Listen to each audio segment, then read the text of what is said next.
Hello, everybody. Welcome once again to Yokohama, Japan. This is the B.LEAGUE Finals. It's game two, and it's the CHIBA Jets taking on RYUKYU Golden Kings. RYUKYU Golden Kings have a 1-0 lead coming into this after yesterday's double overtime triumph. Amazing start to the finals of what has been an amazing season. And as we look at the Japanese commentary team today, I'm Jeff Taylor.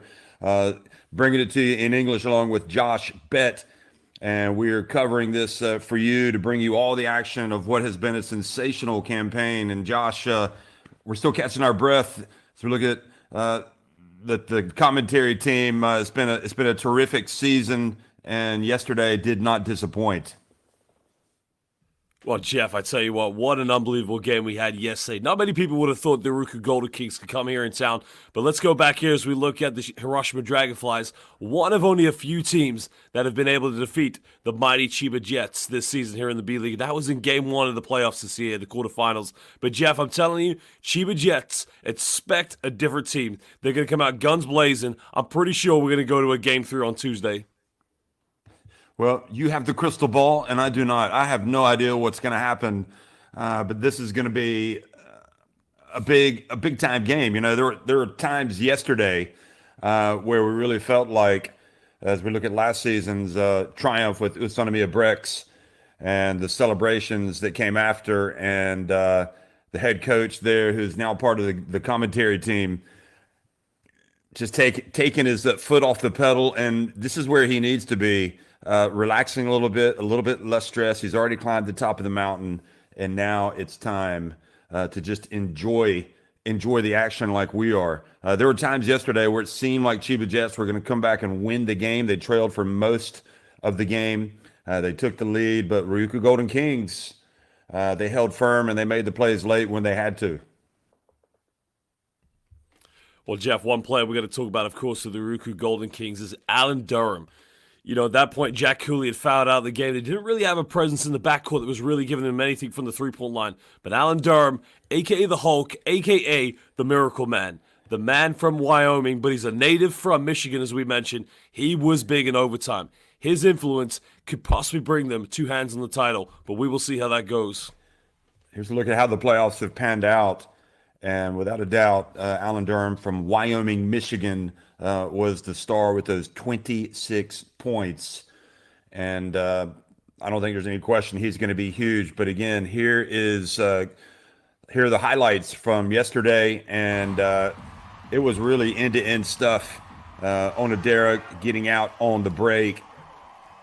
And as you would expect, so many big-time plays from big-time players. Tagashi dumping it down low to John Mooney. Could not have played better than he did yesterday. Josh Duncan, of course, played for Chiba Jets a couple years ago when they won the title. Now he's playing against his former team. Huge player. Shuta Hara making the three-pointer when he was fouled by Mackey, and then went on to have the four-point play. And it was at that point where you started to think maybe this is going to be Chiba Jets' day. Tagashi, 31 points for him, showing why he's always the MVP. Co-flipping another former winner there with the bounce pass down low to Watanabe. Co-flipping played for Chiba a couple of seasons ago. And then Durham. Well, just kind of took over in crunch time. And Imamura had several big plays, including that pass over there to the corner.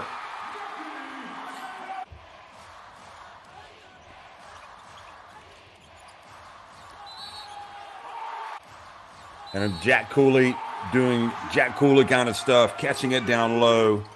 And they just really pushed the right buttons. When their time came, they came out and made big plays. Matsuwaki, you want him to hit some shots. He did. And Hara, and if you think about how Chiba Jets, they were in it, but in a very important development for RYUKYU Golden Kings, they struggled at the free throw line. They missed a lot of free throws, so that helped Chiba stay in it. This was the three-pointer where you thought, okay, he makes this, he ties it late, and now if they can survive this last shot attempt, they're gonna win the game. And sure enough, it went to overtime. But then Ryukyu Golden Kings woke up again, Josh, and they made the plays late. Yeah, you're absolutely right, Jeff. Especially in overtime, it was a collective effort. The issue I had with the Chiba Jets was there was too much individual play, too many people trying to be heroes. And I said this very explicitly at the end of the game. Today, they have to do this together. They're the best team in the B-League. Triple Crown is still on the menu for them, but they must play as a unit.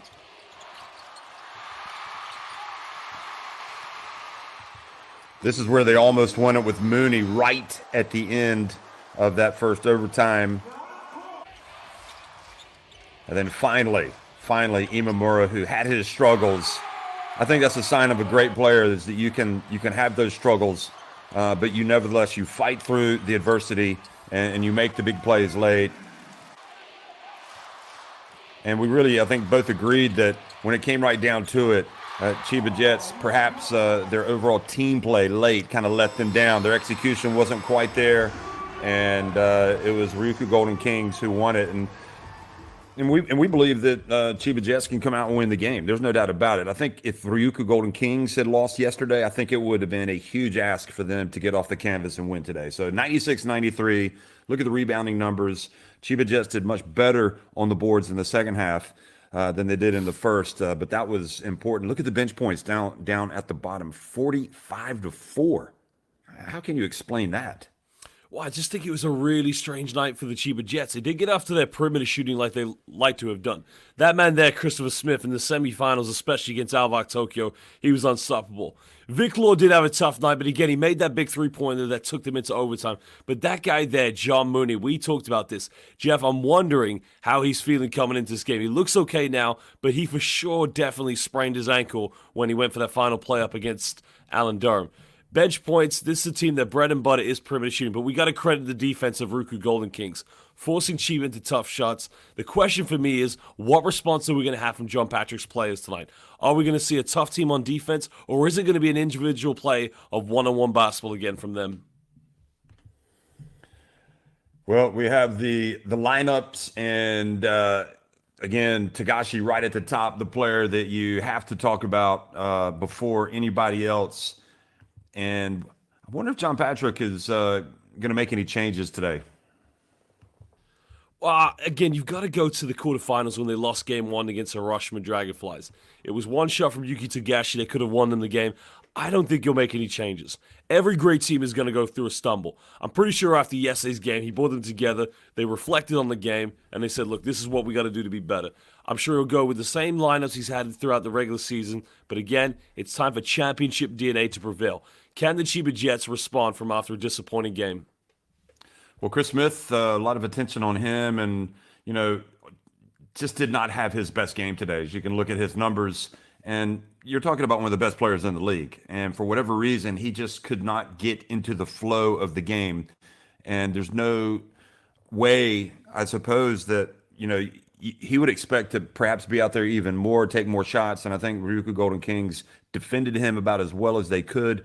He still was able to blow past Matsuwaki a couple of times and just miss shots. And I think you'd rather have him driving to the basket perhaps than shooting those jump shots because he's such a good three-point shooter. He just didn't finish. Gavin Edwards had the foul trouble, and that was possibly the biggest blow of all, was that Gavin Edwards got those 3 fouls in the first half, and it really limited him in the overall grand scheme of things. He ended up fouling out. Yeah, it was very strange, some of the fouls he picked up, because, some of the decisions he was making defensively, that case, the illegal screen, that's very sort of unlike his play uncharacteristic. But what I thought was interesting was in the third quarter, the reverse of this, Jack Cooley picking up 3 fouls in quick succession. Look, this is a game the referees are calling this finals quite tight.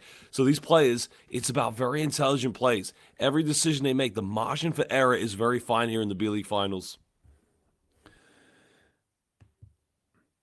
Well, you wonder if John Patrick might have put in a phone call before the game to Coach Anzai, who won this title last year with Utsunomiya Brex and is calling the game today as a part of that Japanese broadcasting crew.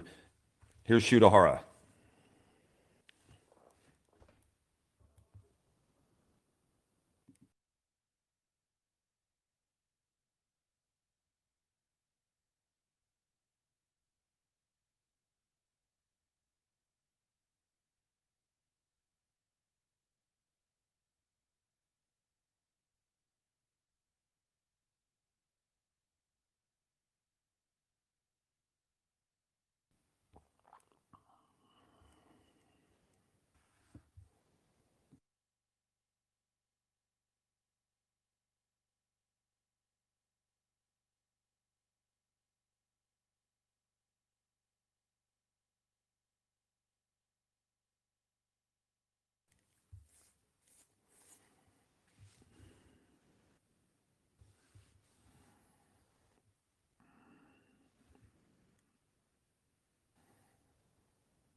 Well, the pregame comments from Shudahara, it's one game. They're still alive. They've got their chance to come out and win the game, and they just got to come out and play Chiba Jets basketball. Perhaps be a little smarter. But I mean, can you make tactical adjustments in a game like this? What are they going to do? Are they going to try to close off the interior a little bit defensively and force Ryukyu Golden Kings to beat them more from outside? Or are their concerns more about the offensive end? Yeah, there's definitely a few defensive things that they could change up. But, the one thing offensively is John Patrick has to find ways to get his players open three-point shots. We saw a lot from this man, Yuki Tagashi. He likes to isolate. He likes to create his own three-pointer. If he can establish an offense where the three-point shot selection is much higher percentage than it was yesterday, that's a big tactical change for them. Defensively, it's about keeping Jack Cooley away from the rim and getting as many offensive rebounds as much as possible. They can win that battle today, Jeff. The win is going to be a Chiba Jets one. Well, Shudahara was saying that, we lost yesterday, but if we win today, we're going to be the team with the advantage. And that makes sense. They'll have the momentum. And, of course, they had the best record all season. They won the Emperor's Cup, so psychologically they will be strong. The Ryukyu Golden Kings, though, plenty of reasons to be optimistic with Josh Duncan, Kishimoto, Imamura, Onodera, Cooley, all in that starting five, and Ko Flip and Alan Durham, and Watanabe, who I thought did well yesterday in his limited minutes coming off the bench. Matsuwaki with the big shots. Tashiro, the captain, and Maki as well. Cartamayo didn't get in the game yesterday, the Philippines international, and first season in this competition, but clearly a player that has a bright future. But overall, we saw the numbers, the 45 points scored by that Ryukyu Golden Kings bench yesterday. And then when it came right down to it, Imamura stroked the big shots, whether it was hitting it from deep or driving to the basket. Well, that was such a big play there by the Ryukyu Golden Kings backcourt. Of course, that penetration there, because they were struggling from the perimeter, was just the naysay in the game that kind of said, we're taking this victory.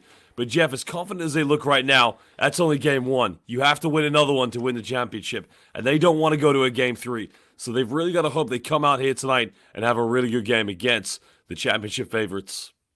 That really does illustrate it, though. Look at that. The field goal numbers for Imamura, 4 of 17 yesterday. That just goes to show you how much he struggled all game long.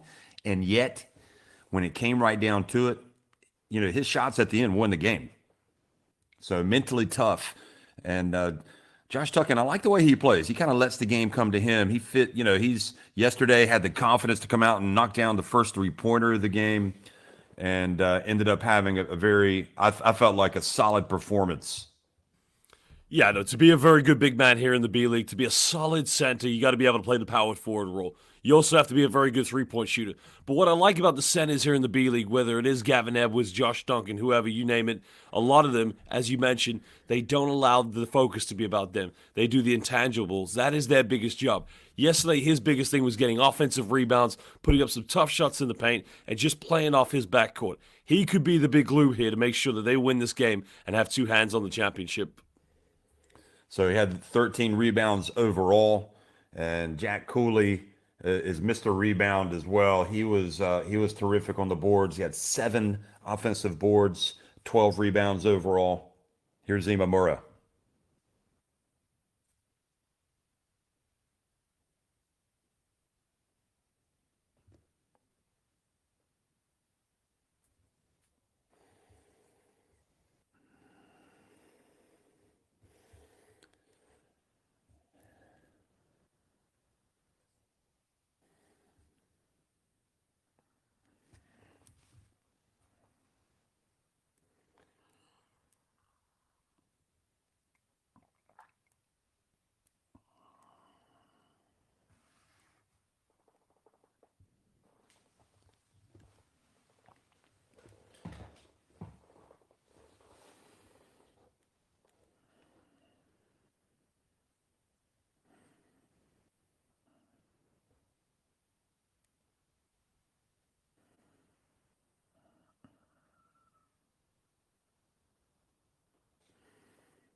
So Keita Imamura his thoughts. And you can't help but think, looking at him and looking at some of these players, it is tough to come back one day later. I mean, you're riding the high of the big win, but you got to come back out, especially after a double overtime game. So never mind the fact that you've had back-to-backs all season. From a physical conditioning standpoint, this is at the end of a long campaign. You start with the double overtime game, and then you come right back less than 24 hours later, and we will see. So exactly what Imamura said, we feel tired, but we have good momentum. And they lost in the finals last year to Brex. But this team, he said, this is definitely to win the title. They're going for it. And remember the scenes yesterday, Josh, we flashed back, and it was such an emotional letdown for Imamura, who broke down in tears after last year's final. And just from a individual standpoint, you kind of hope he does win it, but it's gonna be a hard haul to get to that finish line for these guys. I remember when I was in Japan in February at the East Asian Super League, and I saw the RYUKYU Golden Kings play at both Utsunomiya and in the home arena in Okinawa, and I just felt, the focus in both Kishimoto and, of course, in Imamura in the backcourt leading the way here for the Golden Kings. I kind of felt there was one thing on their mind this year. They had a great record, get back to the final, and let's bring that championship home rightly where it deserves on the island of Okinawa. Well, John Patrick had a tour of duty in Japan before he went to Germany, coached for a long time with MHP Lewisburg, where his two sons actually still play. And he came back to Japan this season and, in my opinion, injected a lot of kind of a different philosophy, a different ethos of making this more of the type of league for those teams up at the top that if you're going to win, you got to be not just solid defensively, you need to win your games with your defense, with the physicality. You try to wear teams down. And all credit to the RYUKYU Golden Kings. They matched them blow for blow yesterday. But again, the Emperor's Cup already this season won by CHIBA Jets against the RYUKYU Golden Kings. But now they're going to have to beat them 2 times in a row. That is a big ask for the CHIBA Jets. Well, Jeff, going back to what you said about John Patrick, for me, he's going to go down as one of the greatest coaches in international basketball. Here was a man who, in his playing days, was trying to get onto the Golden State Warriors. Played a bit of brief professional basketball in Germany and in Japan. But as you mentioned, in 2006, he was the head coach of Alvac Tokyo. But the excellence he put with MRP Rees and Lewisburg. What I like about John Patrick is a bit of old school, but a bit of the modern day basketball as well. His ethos is about defense. It's all about hard work. And you're right, with players such as Yuki Tagashi, the perfect coach for the perfect system. But they've got to win tonight to take this to a Game 3. And also the referees come back out for another run, so it's not like they get the day off. They have to come out and play. And, here they are, and it's a big moment for them, and it's an honor for them to be refereeing these finals. It's just confirmation that they've had a great campaign in the B.LEAGUE. So, again, congratulations to them for getting the call. But now they got to get the calls right. We're going to give a shout out to one of the referees, Takaki Kato, FIBA World Cup referee, one of the very best of the game. He was the official yesterday. He'll be the lead umpire for this game. I got to tell you, Jeff, 3 of the best referees we got so far. I'm looking forward to one hell of a game here. Well, this news just in, as you look around the arena, you see a lot of fans. We had it, I thought it was packed yesterday, but in fact, today, this Yokohama arena is packed, fully packed, 13,000 fans, which is record-breaking for the B.LEAGUE finals. So anybody that thinks the B.LEAGUE is on the way up, well, again, that is evidence that it is. Everybody is in the house today that can get in the house. No seats available, fully packed. And how lucky are we to be able to bring in you the action? So we're looking forward to it.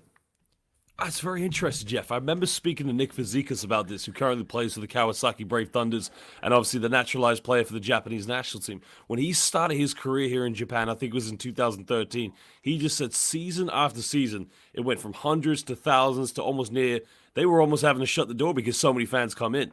The progression of Japanese basketball, in my mind, it's got to be one of the quickest growing professional basketball leagues in the world. Well, it is, and it's not just the level of competition, but it's the overall production. And you can see right now, it's a game, but it's also a show, and it's a nice mix of the technology, of the TV, and the hype, shall we say. And it just blends very well. And I think these players need all of that they can get here as they rest up, get those final minutes before they go out onto the court. Kishimoto looks really tired as well. Remember, he had that nasty fall. But the players looking back at some of the highlights,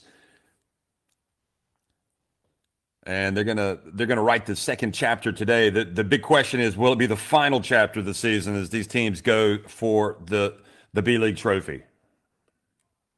So the starting fives are going to be introduced, starting with RYUKYU Golden Kings.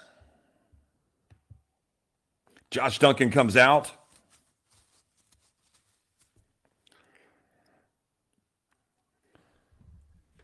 Ryuichi Kishimoto, the point guard again, who landed awkwardly when he drove in yesterday, lost his footing, came down hard on his right hip, ended up gutting it out and playing.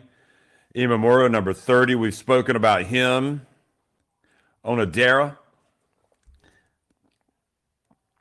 Notice, Josh, they're not running out to midcourt. They're kind of walking. And here's Jack Cooley getting pumped up like he's a heavyweight prize fighter, bouncing his way out. Well, Jeff, they got to conserve every little bit of energy. But what I find interesting is if Kishimoto, if he is going to be a little bit under par today, because as you mentioned, he did go down awkwardly on his hip, then of course they're going to have to really mix it up with their point guard role. In my mind, Imamura is the only player out there that can be a solid facilitator and a backcourt general if Kishimoto's not 100%. And I think was that Ko Flippin that was out there kneeling in prayer before the game. I believe it was. Yep. And so now Chiba Jets, who had the best overall record in the B-League this season. And Tagashi, who needs no introduction, could probably run for mayor of any city that he lives in Japan, would be elected. He's that popular. And again, just much like we were talking about Imamura, you really have to applaud the way that Law kind of fought through some tough times early on and came out and played huge, played very well late. Gavin Edwards, the big question, how is he going to bounce back after yesterday? Shutahara, and then John Mooney, who kind of, I guess he rolled the ankle or he stepped on the foot of Durham, or it was something awkward as he drove in. He thought it was a dirty play, but I think the replay reconfirmed that it was just an unfortunate situation as he drove to the basket late. So the good news is that he's going to play, and we'll see how he fares. But Gavin Edwards, Shutahara, Yuki Tagashi, Vic Law, and John Mooney in the starting five for the Chiba Jets. And Kishimoto, Imamura, Onodera, Duncan, and Jack Cooley, number 45 there in the starting five for the RYUKYU Golden Kings. Jeff, the key mismatch, of course, is going to be Vic Law. If he's going to be guarded by Imamura, we talked about the collective offense need to be improved, of course, from the Chiba Jets. If they could somehow find a way to get their offense to evolve around Vic Law, he is going to have a buffet in the court here tonight against Keita Imamura. It's just like you said, Josh. It's a lot of it will boil down to, can this Chiba Jets team change the game with their great three-point shooting, which just wasn't there yesterday. They made a lot of free throws. They did make some shots, but they didn't hit nearly as many threes as we're accustomed to seeing. 8 of 37.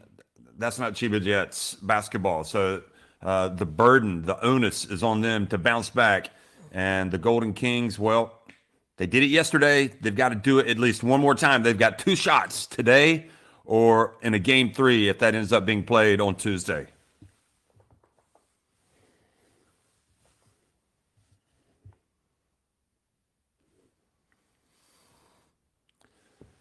Also got to look at Dayo Katani, head coach of the RYUKYU Golden Kings. This is why you play the game. You live for these moments if you're one of these players. You don't know how many times you're going to have in your career chances to win championships. Game 2 is about to start. Well, hello, everybody. Welcome to the B-League Finals Game 2. I'm Jeff Taylor, joined by Josh Bett, bringing you the action here in the Yokohama Arena, a packed Yokohama Arena, 13,000 fans, a record-breaking crowd, and we are underway in Game 2. CHIBA Jets trailing 1-0 after yesterday. The double overtime classic that was won by the RYUKYU Golden Kings, and Shutahara misses with his first attempt from three-point range. Bit better ball movement there from the Jets already. Trying to go to dribble handoff. I got no problem with Shutahara taking that early three-pointer. But again, as long as everybody's moving in the offense and it's a high percentage look, you can't argue. So Law picking up Kishimoto as he brings it up the floor, and I think John Patrick wants to get his defense ratcheted up as quickly as possible. The three-point shooting has to be there, but even more importantly, the defense has to come out strong today for the CHIBA Jets. Josh Duncan puts on the deck, has the ball knocked out of his hands by Mooney, who seems to be moving around okay.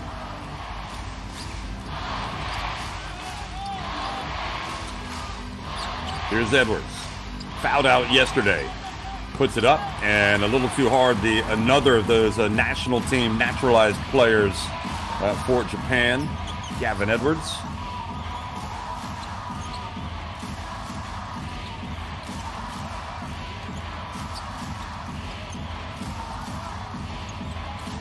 And a long three-pointer for Kishimoto, and the hip looks fine to me.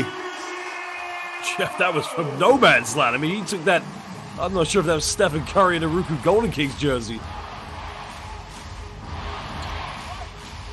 Yeah, that was about the spot, maybe even farther than Law's game-tying three-pointer yesterday. Tagashi, anything you can do, I can do as well. Both teams coming out with a lot of confidence early on there, but again, I like the fact how Yuki Tagashi curling a weak side screen and catching it.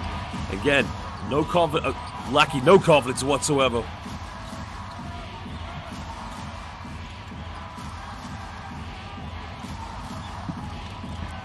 Duncan picks up the dribble. Back outside to Imamura, 5 on the shot clock. He launches it, and he nails a three, almost the same spot. And John Patrick says, come on, guys. Need to guard a little bit closer away from the basket, but you just got to tip your hat to them if they're going to be making them from that far out. Law, meanwhile, comes in and misses. See, I like that shot from Vic Law, trying to find a little bit of separation for the mid-range.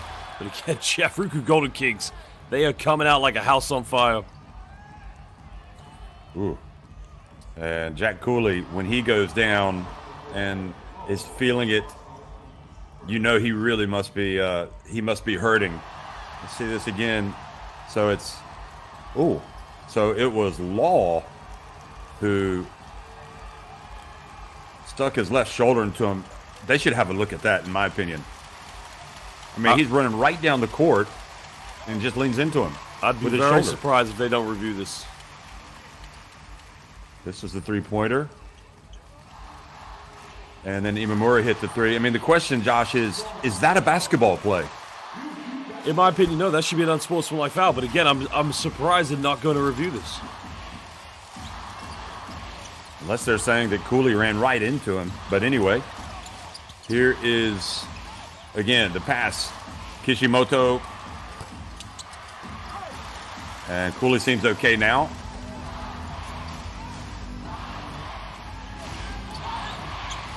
And Law scrapping away, and the foul called on Kishimoto from behind. See, I don't understand there why Yuki Tagashi doesn't go with the pick and pop. I understand they want to get the ball to Vic Law, but if he gives it just one more pass to Gavin Edwards, the post entry to Vic Law is going to be a little bit easier. That's a tough pass Tagashi's trying to make there.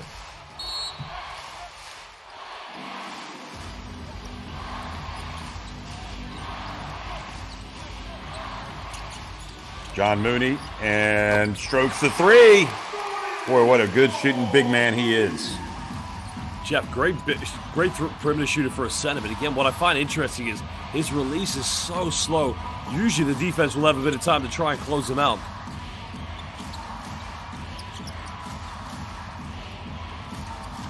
Imamura goes behind the back, and nice drive.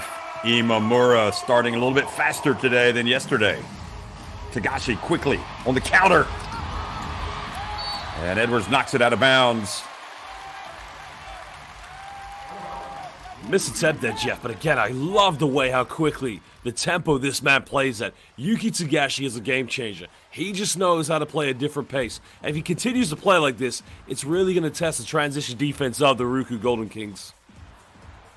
Yeah, he got to the point on the court where he wanted to be. He just didn't make the shot. And we saw that several times yesterday for CHIBA Jets. Cooley. Oh, a little bit of razzle-dazzle. Scooping and hooping from Jack Cooley, and it's a 10-6 lead.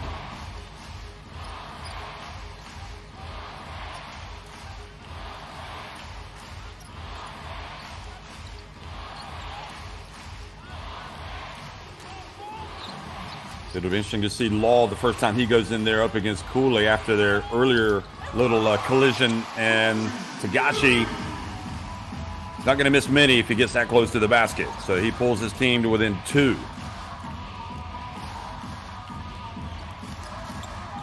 Imamura, again, another attempt. That's 2 3-pointers they've taken there. They got to find other ways to score now. I mean, look, they've had some good looks, but they got to try and move the ball a little bit more now. Oh, how about Law going right into the paint and throwing it down?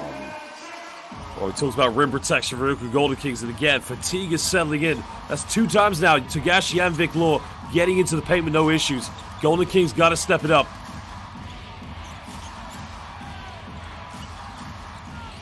Duncan goes right up against Mooney, and look at Cooley. And wow. Oh, they had position there. Well, I think you got to credit the hard work. Jack Cooley, just an absolute grizzly bear going off the offensive rim. But, Jeff, this is what we talk about. How easy is it for Yuki Tagashi to get in the paint? Onodera's going to struggle to guard him man-to-man. But somebody on this play here has to be the rim protection. Whereas Jack Cooley, he's got to commit against John Mooney, who is a perimeter shooter. This could be a problem for the Golden Kings.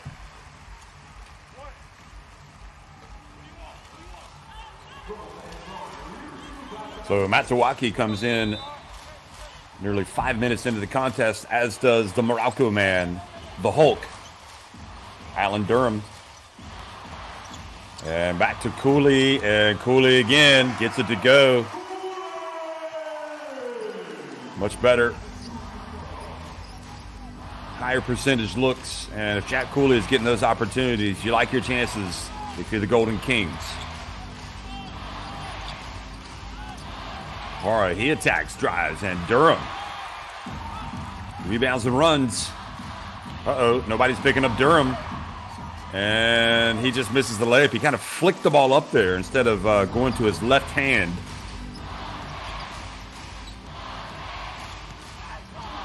Shutahara for 3. Cooley knocks it out to Kishimoto. I got to give the CHIBA Jets a lot of credit. They are playing a little bit better basketball today. They're moving the ball effectively and getting wide open looks. And how about that wide open look for the Golden Kings? And I'm pretty sure that this early barrage of 3-pointers for the RYUKYU Golden Kings isn't going to make John Patrick happy. He wants to see his defense get out there, get a hand in the face. But again, his team gets a wide open look and doesn't make it.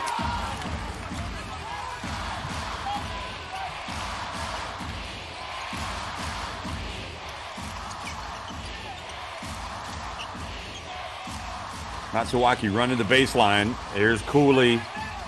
Oh, great defense from Edwards. And Cooley gets it back, puts it up and in. 7-point lead for the Golden Kings.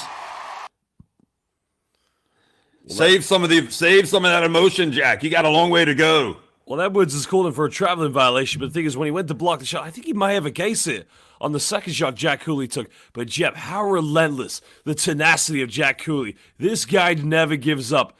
Well, have a look at this. I think he's right. That might be a traveling violation. It depends if the ball left his hands. It looked like maybe it was knocked out of his hands, and then he got it right back. But it certainly looked a little awkward, didn't it? But again, just credit to this man. He's too big. He's too strong. If you don't put a body on him, he's just too good.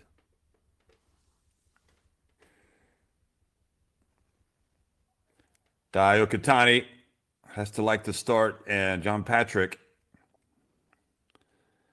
getting some good attacking play from Tagashi, from Law. But now the question is, can they stop the RYUKYU Golden Kings? Well, it's got to come intrinsically from his players. Jeff, credit to his team. They are playing much better, as I mentioned. They're moving the ball. They're looking a lot more collective. They're just not hitting the open three-pointers. But this is something they have to find within themselves. They've been dominant all season. They've dominated the playoffs since they've got to this point. They have to figure out, as a team themselves now, how they're going to defeat the RYUKYU Golden Kings, ascend this to a Game 3. So Nishimura, I think, is going to check into the game. And again, the bench play yesterday, at least from a scoring standpoint, was definitely much better for the RYUKYU Golden Kings. Ko Flippin checks in, the former Chiba Jets guard, and he is guarding Nishimura. So Kishimoto gets his first breather of the game. Here's Smith. And Smith, again, disappointing game yesterday, comes right out, attacks the basket, and goes right at Matsuwaki. I don't like that play, Jeff, there. Just try to mix it up a little bit. The three-point shots aren't dropping. Let's find other ways to score. Let's put the defense under pressure. And Smith is one of those guys, when he puts the ball on the floor, he can beat you in so many ways. From the perimeter off the dribble, but also has a nice little post-up game. Now, Chris Smith could come out and score 25 points today. That wouldn't be a surprise at all. And the signs are good early of attacking the basket, yet he misses one of his 2 free throws.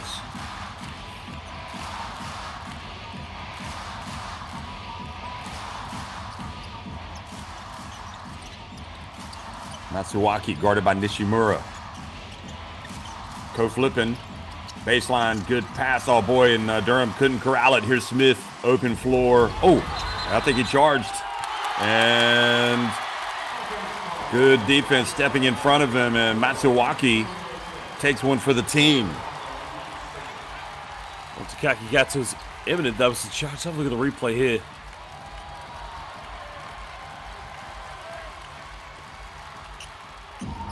Woo, boy, that is what would you call that, a 50-50? I'd say that's very close, but again, good defense, but I think they just got in the right place at the right time. Oh, nice bounce. Oh, look at Ko Flippin with his passing. He has been absolutely sensational. Getting rid of the basketball, putting it on a platter for the Hulk.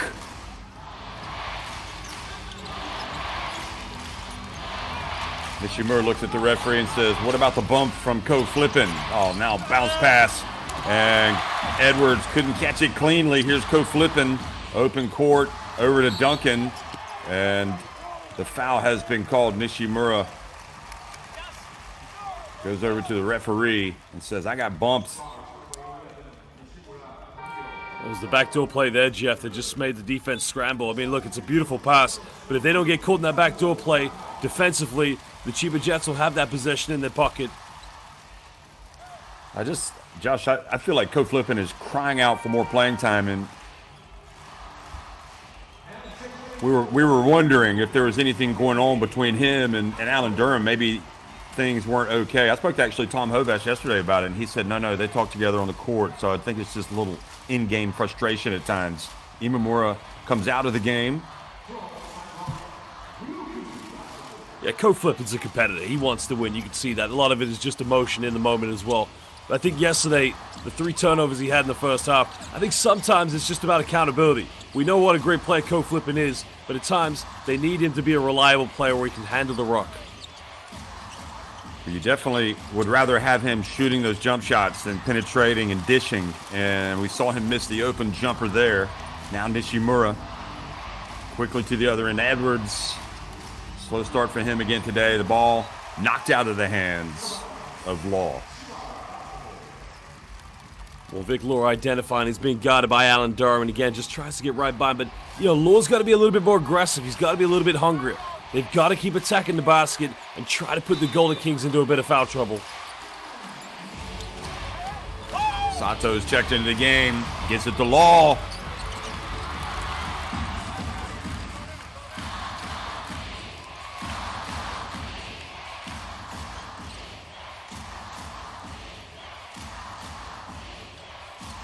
Minute and a half to go in this opening quarter. Oh, beautiful pass into Durham.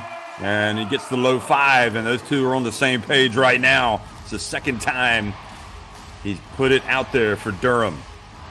Jeff, I got to tell you, defensively, This doesn't look like the Chiba Jets team that we've seen us dominate the regular season so far.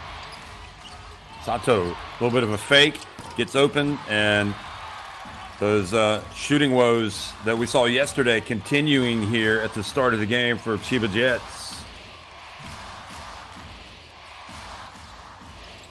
Just 4 of 14 from the floor. Duncan, meanwhile, knocks down the three, and already the double-digit lead, 13-point advantage, 54 seconds remaining in the first quarter. That's the only good thing you could say right now about the Chiba Jets is they've got a lot of time to put this right, but the signs are that the Ryukyu Golden Kings are moving in for the kill today. Well, Takuma Sato getting caught then. Didn't realize whether he wanted to fight around the screen switch. But again, on the previous play, Alan Durham just making a simple cut inside the paint and just getting the ball way too easily. Again, I'm not recognizing this Chiba Jets defense. We have seen the hungriest, the most hard-working defense all season. At the moment, they're getting exploited. But, Jeff, they've got to mix it up offensively. They keep going for three-point shots. Attack the basket. Put the Ryukyu Golden Kings into foul trouble. You get to the free throw line a bit more, you're going to change the tone of their defense in this game. Well, defense is what really is the foundation of this Chiba Jets success. No matter what you say, talk about the cold shooting yesterday and today, but it's the defense that has to be right for John Patrick coach teams to have success. And the worst thing you can do when you're trailing 1-0 in a series, 1-0 in a series, is come out and fall behind by a big number, because now the Golden Kings are going to have that belief that they can go ahead and get this job done. Well, he's brought Togashi back in the game. This will give him a little bit more of option offensive. But I just feel as well, the tempo Togashi plays at, they could probably do themselves a lot of favor by trying to get a few more points in transition. Look, if they got an open three-pointer, go for it. But if not, mix it up. Maybe get something in the post with John Mooney, maybe with Gavin Edwards. But again, try to get out in the fast break and try to test the transition defense of the Ryukyu Golden Kings. Everything going the way of the Ryukyu Golden Kings, out rebounding Chiba Jets 12-4, out shooting them to 4 of 6 from three-point range. And here's Law driving in, and now they're crashing the boards. And Edwards comes down with it. He's going to go back up. And, wrong decision by Gavin Edwards. Got to pass it back out. That was a tough shot. Didn't need to take that.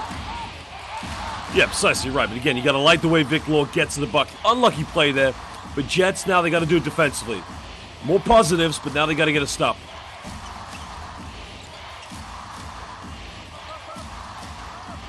Mooney, a little step back from Durham, and the long rebound for Law.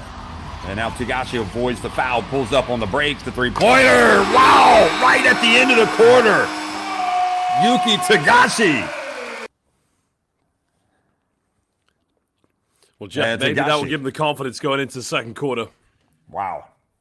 Understood the situation, understood how much time was left, and Yuki Togashi continues to make those big plays for the Chiba Jets.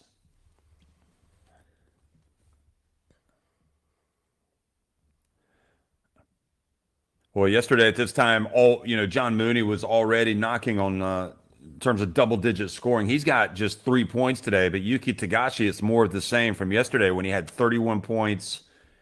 He has come out and scored 8 and hit both of his attempts from three-point range.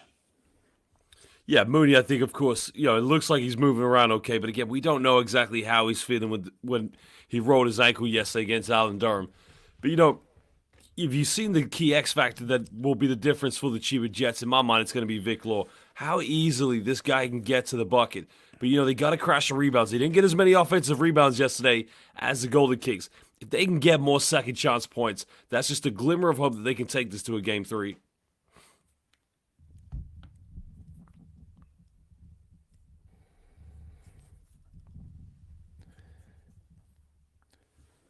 Well, 13,000 fans, record-breaking day here in the B.LEAGUE Finals.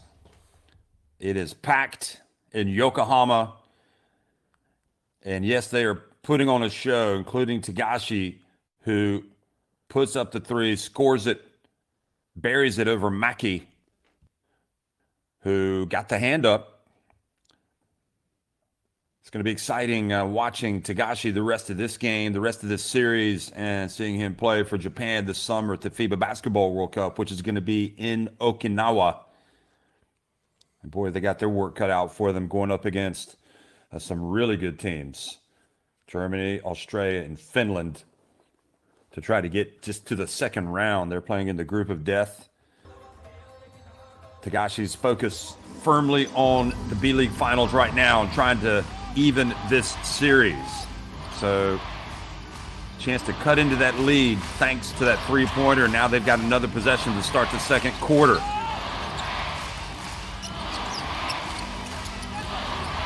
Law for three. And Mooney, much better. Offensive rebound and putback.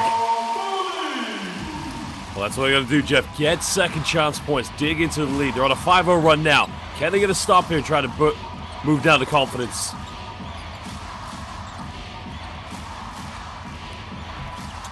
Matsuwaki, or no, excuse me, that was Imamura.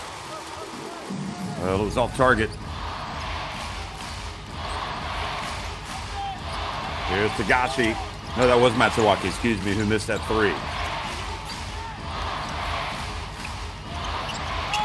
Mooney puts it on the deck, drives, follows up the miss.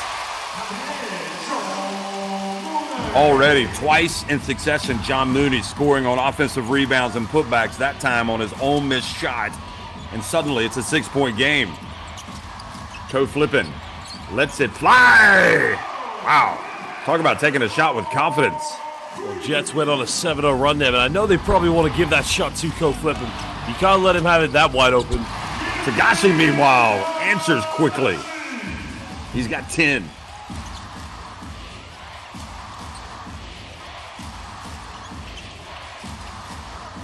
It really feels like Ko Flippin's kind of growing up before our eyes in this final series. And Matsuwaki! I'm not sure what happened there, Jeff, but you saw that Shutahara just hit the deck, but again, he can't now give them a wide open look that easily from the premise. 2 3-pointers now, which has been uncontested for the Golden Kings.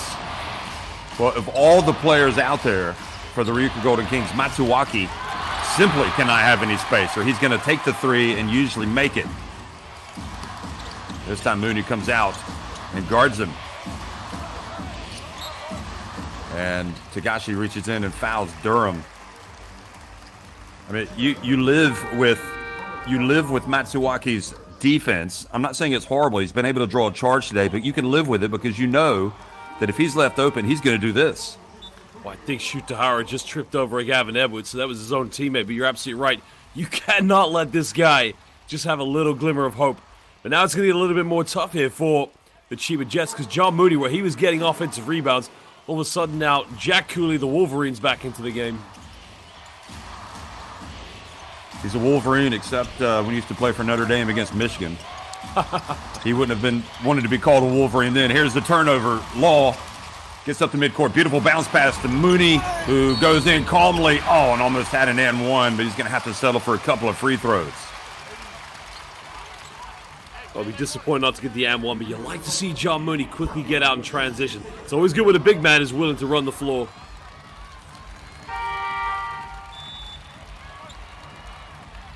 Wow, that was good defense from Matsuwaki. Got a lot of ball there, but Mooney attacking the basket, able to get the call in his favor, and Matsuwaki goes out of the game with his second foul. Remember, he drew that charge against Chris Smith. He thought that was a close call, and Mooney, meanwhile, misses the free throw. Chiba Jets didn't miss a free throw yesterday in the first half, ended up shooting at a good percentage. Yesterday, overall, they shot it 29-35. Here, Mooney makes 1 of 2. That's interesting. You think the RYUKYU Golden Kings, how they were able to leave away with a victory after how many free throws they missed in the game. And also how many second chance points they gave up. But again, Chiba Jets, they're being tested right now. It's almost like they've been punched in the face. Question is, can they respond collectively as a team?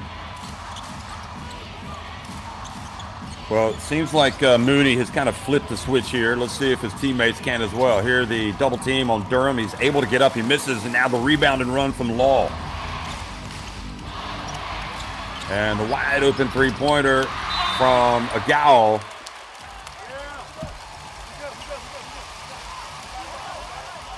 Whistle blows and the foul called on Cooley.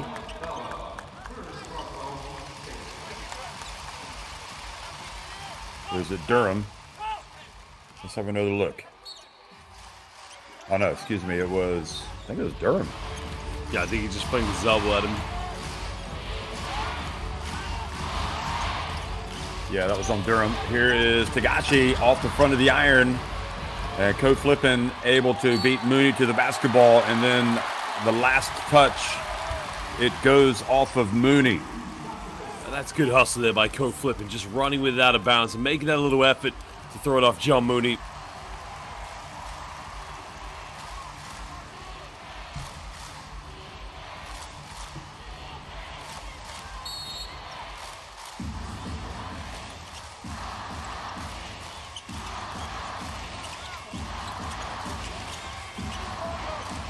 3-point shot.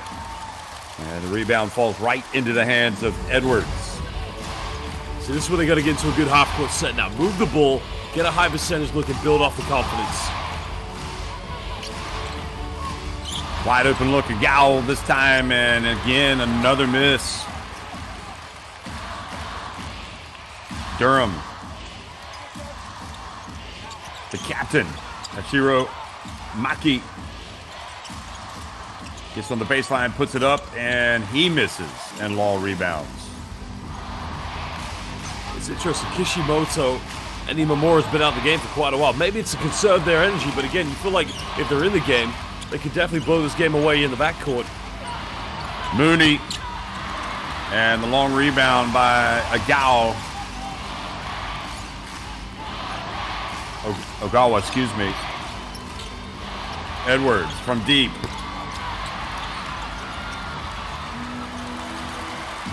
Well, it's not like they're not trying to score, not trying to make those three-pointers, but they are not shooting at a good percentage once again for the second consecutive day. I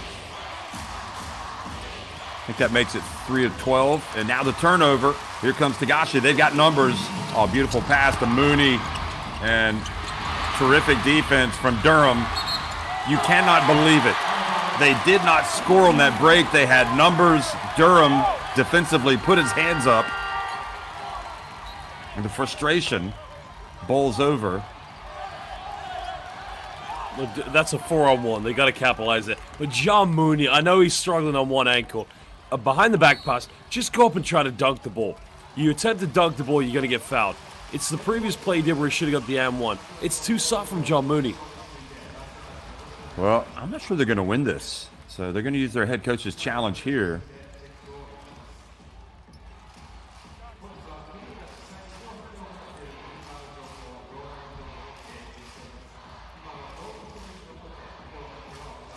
Maybe this is the angle that's going to show us.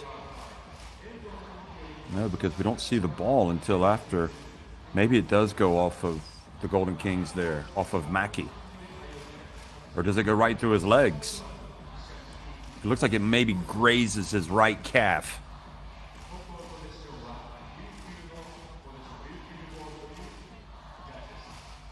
Is it definitive though, Josh? And that has to be definitive. Wow. So I'm not sure it did touch Jeff. To me, it looks like it went right through his legs. I'd say Chiba Jets are very lucky. now they'll be frustrated because they had to use their head coach's challenge just to keep possession. That's gone now.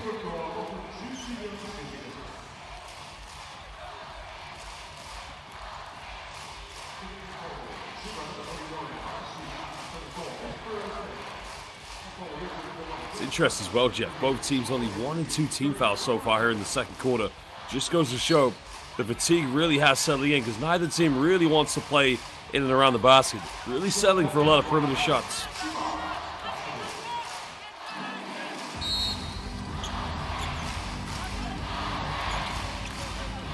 Chiba Jets just 3 of 14 from three-point range right now.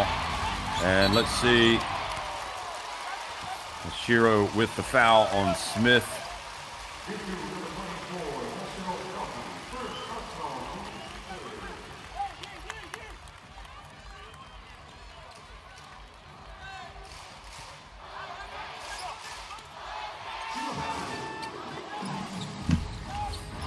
So just a 9-point deficit. It's time to start the comeback if you're the Chiba Jets. And Law drives in, passes outside, Shooter wide open three. Another miss. And Smith battles for the ball. And it's RYUKYU Golden Kings who are getting the benefit of some cold shooting by the Chiba Jets. You can't you can't fault the way this team's getting their 3-point shots. They are wide open, but again, this must be a bit of an identity disorder. They are really struggling. You can see mentally, it is getting to the Chiba Jets missing so many 3-pointers, which in the regular season, this would be their bread and butter. And meanwhile, Ko Flippin comes out and knocks down the three. And as you alluded to, perhaps that's the shot you want him to take. You definitely don't want Matsuwaki to take the open threes because he will beat you every time.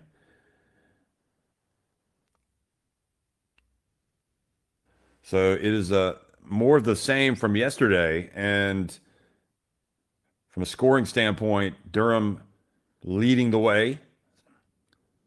He's got the 7 points. Cooley has the 6. And Imamura 5 for the RYUKYU Golden Kings, who are 6 of 11 from 3-point range, compared to 3 of 15 now for the Chiba Jets. Well, I just wonder as well, we talked about transition points. Fatigue obviously settling in this game. These two teams having just played yesterday. But I kind of feel with the Chiba Jets, they could probably do a lot more inside the paint. You got Chris Smith out there. You got Gavin Edwards. Two players who, both can play on the perimeter. They can try to attack the basket or try to cement position inside the paint as well. But they've got to mix it up. Vic Law as well. They can't just keep going for 3-point shots at every possession. Yeah, even if they're open, it's kind of like the more you miss, the RYUKYU Golden Kings are like, okay, well, you keep having these open threes. We are not going to give away anything easy inside.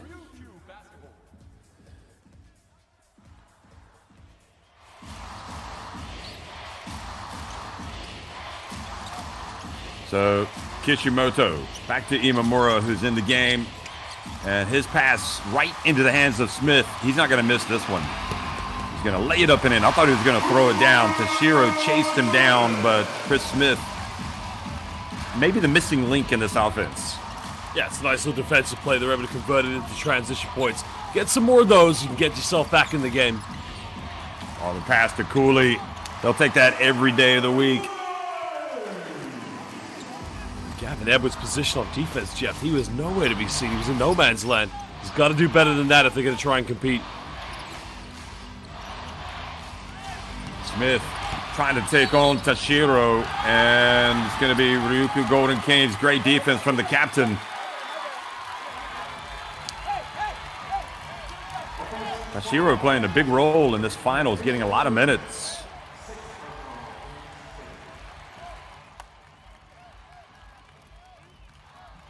And that's, I don't know about you, but I think that's Smith trying to do a little too much. Yeah, he's trying to make a penetration. There was no room to go. It's a very, very uncharacteristic play there by Chris Smith. Nowhere to go for Kishimoto. He goes out now. He comes back in over to a wide open Imamura. And the RYUKYU Golden Kings keep possession.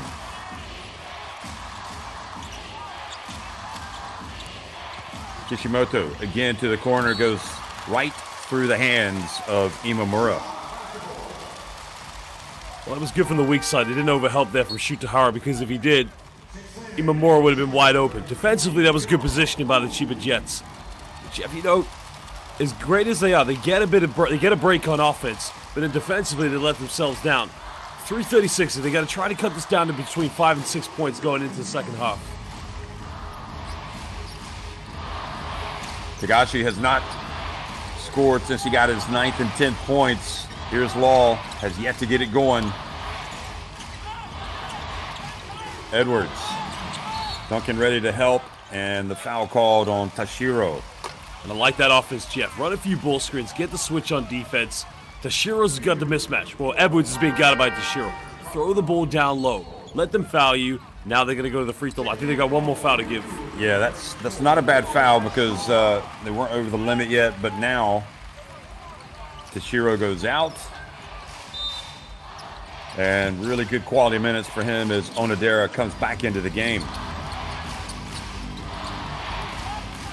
Law. Oh, nice dump to Mooney. See that, Jeff? Law. You mix it up. No more three-point shots. Make a penetration. Draw the defense. Get a wide-open Mooney. Let the three-point shots come to them. 3:10 to go. They can maybe tie this game up going into the halftime break.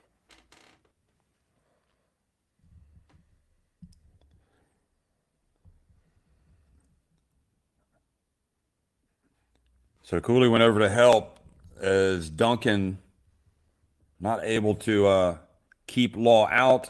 And once Cooley leaves Mooney, it's an easy play for Law. Mooney had a quiet first quarter, and now he's become kind of the main man, other than Tagashi. Those two guys having the most success offensively for this team in these finals. And John Mooney struggled on a few plays, especially in transition, where he failed the one-on-one play. He was fouled, of course, by Matsuaki. But again, they had the 4-on-1 where they didn't capitalize. Alan Durham just did a little simple play by putting him off. But, you know, John Mooney, he's got to keep being aggressive. His ankle might be hurting, but, Jeff, if they don't play through this, it's going to be an early summer for the Chiba Jets. Gavin Edwards, almost 17 minutes, has yet to score. He's missed all 5 of his shots. So his tough finals continue, and nevertheless, it's RYUKYU Golden Kings. Their lead has been cut to 7 points after that last basket. Very important last 3 minutes of this first half for both teams. And Imamura drives in. Boy, he missed a wide-open layup. Well, that was a get-out-of-jail card there for the Chiba Jets. Poor defense, of course. How does Kates Imamura have that wide open of a layup? But Jeff, same time, how does he miss the layup? You got to finish that. Tagashi, meanwhile, great job getting to the free throw line. He's trying to get contact here. And that's a good call. Easy as Imamura fouls him on the left arm. So this is a potential 4-point swing following the Imamura miss.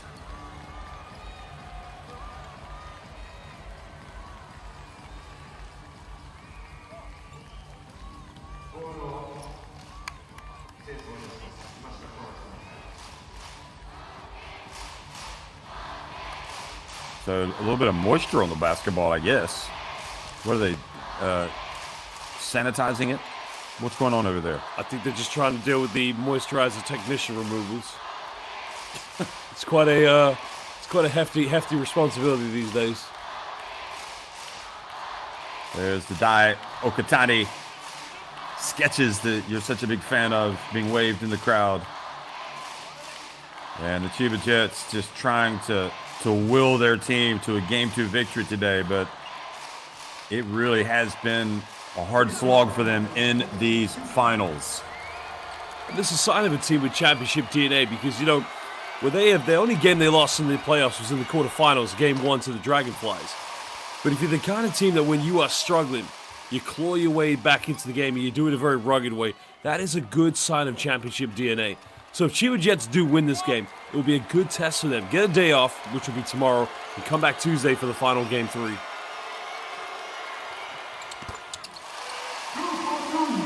So Tagashi, the free throws cut the deficit to 5 points. 2:45 remaining here in this first half. Onodera wide open. Nope, now Tagashi goes over and cuts him off. Nishimura for 3. It's a long one, and it's good! Boy, for the second time today, he has knocked down a long one. Well, shoot to Howard just got caught going under the screen. You cannot do that against Kishimoto. Good answer, Chiba Jets. Yeah, Vic Lord looking so much different when he attacks the basket. Nobody can guard him, Jeff. He gets to the bucket when he wants. Quiet day so far offensively for Josh Duncan. He hands it off to Imamura. Here's Duncan. Spins into the paint, puts it up. Good defense coming over to help out. He wanted the foul. That's a good recovery by John Mooney. Doesn't come up with the rebound, but of course he keeps Jack Cooley away from the offensive board. Well, Kishimoto has looked good today from downtown. He's 2 of 4.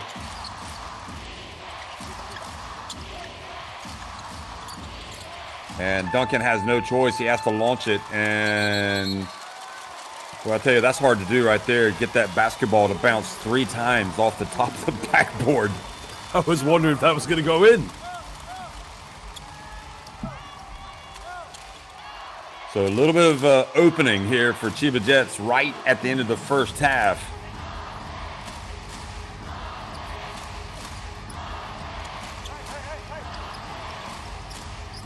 It's been the Tagashi and Mooney show. They have scored 22 of Chiba Jets' 29 points. Kishimoto guarding Hara. No need to foul him that far away from the basket. He struggled today.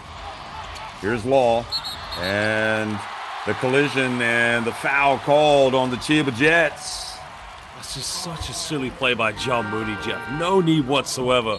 Just stand still, let him run off you. I mean, you could tell from a mile away. I mean, you could see that from Utsunomiya and know that's going to be an offensive foul. Yeah, he knew the collision was coming, and then it just kind of turned into him a little bit.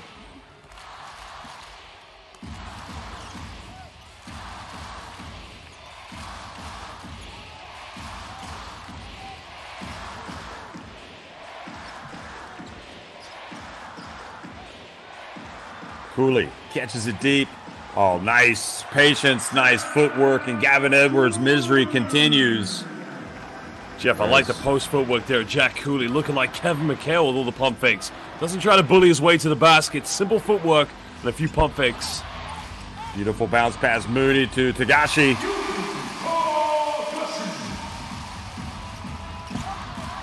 So 14 for Yuki Tagashi. And offensive foul this time on Kishimoto. Ogawa coming out and making a pest of himself. I'm not sure if he pushes him over, if he just is unable to keep up with the pace of Kishimoto and loses balance, but I'd have to see the replay of that one. So Kishimoto goes out. That's his second foul. Kishimoto, judging from his reaction, it was a tough call. Yeah, because at first glance, Kishimoto is so quick. I'm just wondering if the defense is trying so hard to keep up with him that just loses his balance at the right time, but nonetheless, the foul has been called. Mooney catches, lets it fly. Cooley with the rebound.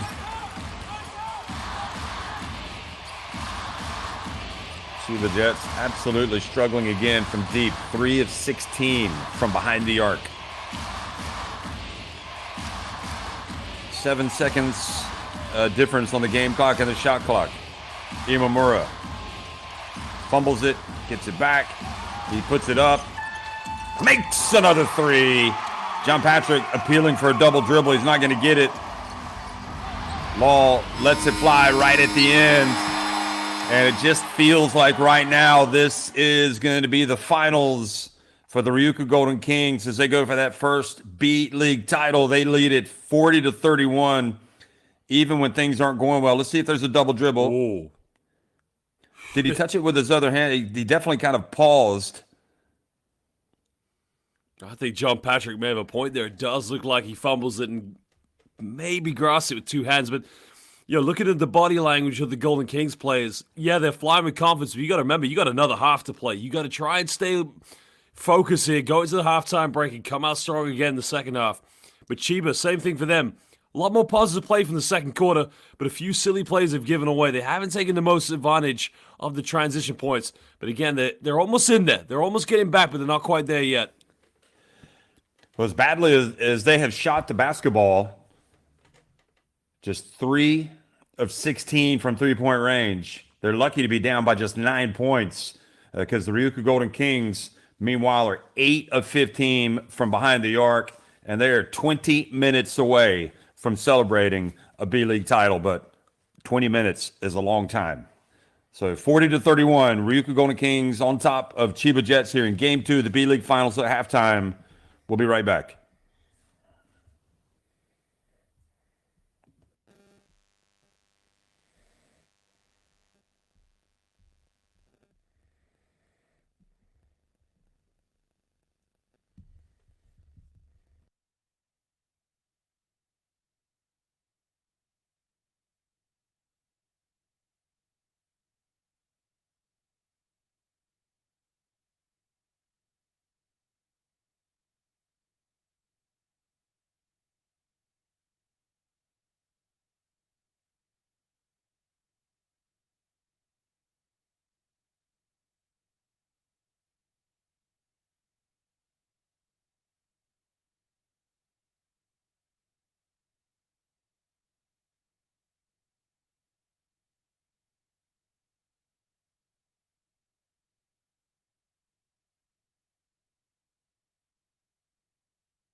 Well, looking back at the first half action here in Yokohama, where Chiba Jets once again find themselves on the back foot, going up against the RYUKYU Golden Kings after yesterday's double overtime win for the Golden Kings. RYUKYU trying to close out the win here, and they have a nice, I would suggest, healthy lead at the break, 40-31. Chiba Jets just finding a big struggle to get it going on offensively. And particularly the Golden Kings' three-point shooting has been a huge factor in this game again.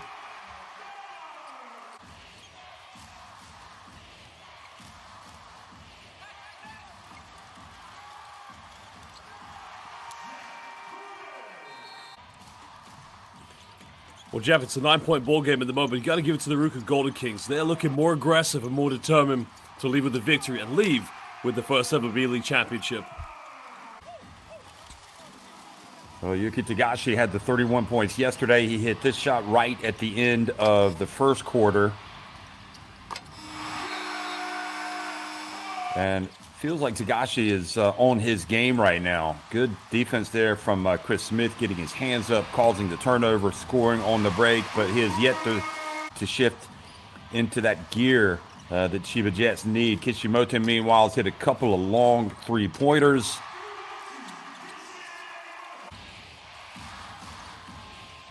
And then Imamura there. We were wondering maybe if he double dribbled. Certainly John Patrick was appealing for the double dribble. It wasn't called. And you have to like your position if you're the Golden Kings. But again, just like yesterday, it just feels like there's not much margin for error for the Golden Kings. They need to win while they've got the lead. They cannot allow this Chiba Jets to come back and force a game three. They would be awfully difficult to beat. The bench points continues to be an issue for the Chiba Jets, and again, that really surprises me. The Golden Kings outscoring them 13-3, but the rebounding not quite as decisive as it was yesterday in the first half for the Golden Kings. The three-point shooting, 5 more made threes. Golden Kings have yet to even attempt a free throw, 4-6 for the Chiba Jets.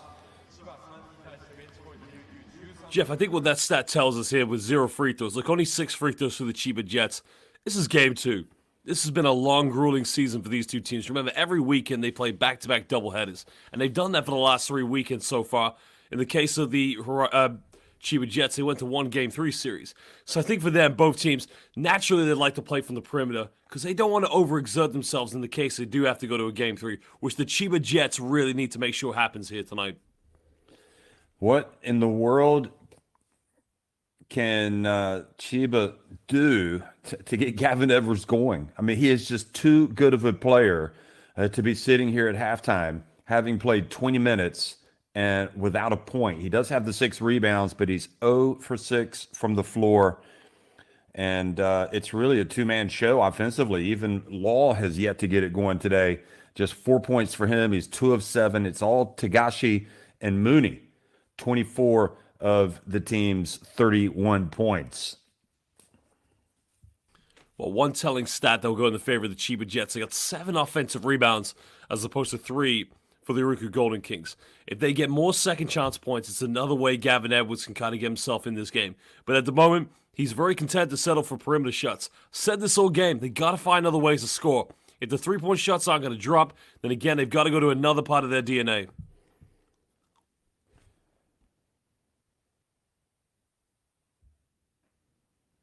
So Cooley leading the way with 10 points and 8 points for Imamura, 6 for Kishimoto, the 2-3, 7 for Alan Durham. And I guess you could also argue that, well, maybe one reason why the Golden Kings don't have as many offensive rebounds is because they've been making their shots. Yeah, it's a good point as well. Like I said, 8 field goals inside the rainbow, 8 from the perimeter. You'd also expect with a player like Jack Cooley to really clean up. John Mooney has got to fight with Jack tonight. It's got to be the battle of the Fighting Irish. I spoke to a former alumni at Liam County yesterday about these two players. Spoke highly of them, and I know right now he's tuning in to watch this game for those two players. If Mooney can try to battle with Cooley, it could be the game for the Jets to take this to a Game 3. Yeah, you just conjured up the image of a certain Liam Canny sitting there early in the morning hours. One of the many fans watching in London, the B-League, which has this international appeal. And John Patrick, a former Stanford man, going to have to reach into his bag of tricks, perhaps come out with something different here to change this series. Because right now, it's all Ryukyu Golden Kings. Imamura being chased by Law, drives in, misses the shot, but there is, oh boy, talk about offensive rebounds. Well, there you go. There's one for Cooley. There's a case in point. That's way too easy. Not a single body on him. Everybody bull watching, and that's going to punish Chiba if they're going to play like that. Imamura gets his hands up and forces the turnover. And Chiba Jets right now mired in a psychological slump. They just do not look like the same team. I'd say that Vic Law was lucky not to get the push-off called. They got to get something out of Gavin Edwards. There's Imamura, and Jack Cooley just reaches down, takes the basketball away. There's Duncan. And to me, it just looks like Gavin Edwards isn't at the races. I mean, that ball right there was taken by Cooley, and Gavin Edwards that was a 50-50 loose ball. Yep. You're absolutely right. I was going to identify that point. But also as well, you look at everything as a scramble on defense. They have had the confidence completely taken out of them. They got to figure out now as a team. Either you got to play through this and get through it together as a team, or it's going to be over.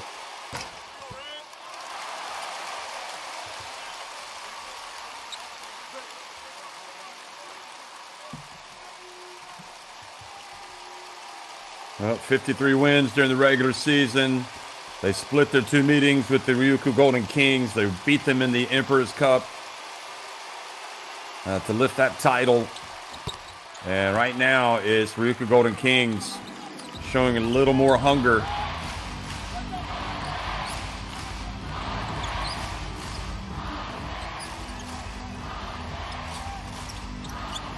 And one thing that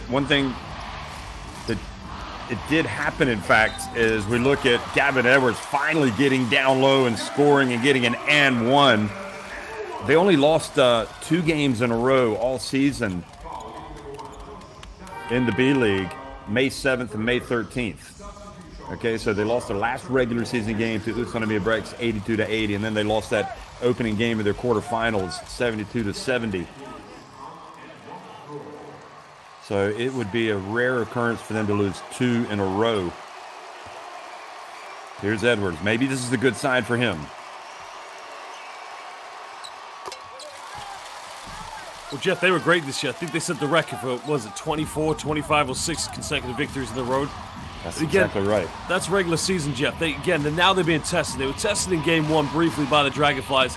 At the moment, they really haven't taken out their game plan, but it's only a 9-point deficit. They can definitely get back in this one. Chris Smith in the game, trying to bring a spark. There's Imamura over to Kishimoto for 3. And Tagashi can't get the rebound, just out of his reach. Onodera, however, comes up with it, hands it off to Imamura. Imamura goes behind his back to Cooley. You're joking. Cooley for 3, misses. I was surprised as you were, Jeff. I felt, hey, if the confidence is flying, why not? Let it go. I'm pretty sure Dio Katani doesn't want that 3 to go from Jack Cooley. Jeff, we have watched Jack Cooley play in the NBA. We watched him play in the NCAA. We've had the fortune of commentating him in the Basketball Champions League. That might very well be the first ever time Jack Cooley's taken a 3-pointer in his professional career.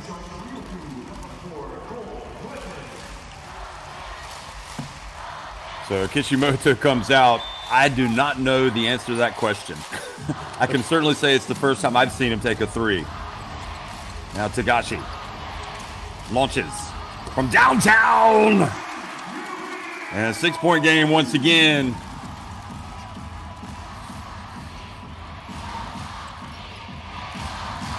Well, Chiba Jets go down. It's not going to be because of Yuki Tagashi. He's played well. Imamura now, guarded by Smith. Is he going to go past him? 5 on the shot clock. Pick. He gets a little space. And Cooley with the long rebound. Flipping. Thought about launching it. Gives it back over to Duncan now. Meter behind the arc. He misses, and Tagashi with the rebound. Well, Chiba just invited Flipping to take the three-pointer, but I think they got away with the one previously with Kishimoto. They got to get something here in the offense. Cut this down to a two-possession game. Under there, chasing it now into the corner. Here's Chris Smith. Yes, that's what they need. Maybe one possession. Shot. Where has that been? Well, it doesn't matter where it's been. We know where it is now, and the three-pointer has fallen for Chris Smith, and that might be the start of something beautiful for the Chiba Jets as they close the gap to just 3 points. Jeff, it was a 12-point game literally a minute ago. This team dug very deep. Now, granted, they gave away a few wide-open three-pointers for Onodera and for the likes of Kishimoto, and they got away with it. But look at the championship DNA. They are not prepared to throw this season away.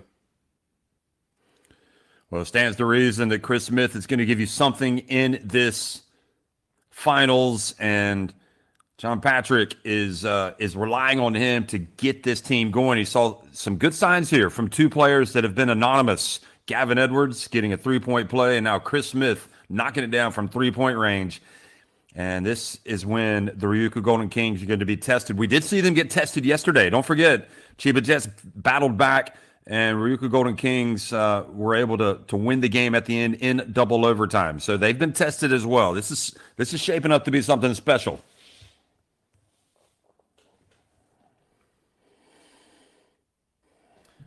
It's interesting now because Ryukyu Golden Kings kind of going through the same thing that the Chiba Jets went through. They had 2 wide open looks in the perimeter, which they failed to capitalize. I wonder what Dio Gutani's probably saying to his players. Probably the same thing that we've probably mentioned here for the Chiba Jets. Look, if the threes aren't dropping, let's go inside. Let's get Jack Cooley the ball. He's had 2 offensive rebounds, but feed the big man, feed the bear. And also, look, they brought back in the Morocco man. Yeah, whenever there's danger, whenever the momentum shifts, you need Durham in the game to get it back. The Ryukyu Golden Kings are going to get Durham his touches. There he is, guarded by Smith. Ogawa comes over to help out. Good hands from Law. 7 on the shot clock. It's just so easy, isn't it? You just get your hands up on defense, and you're either going to deflect it or you're going to come up with steals.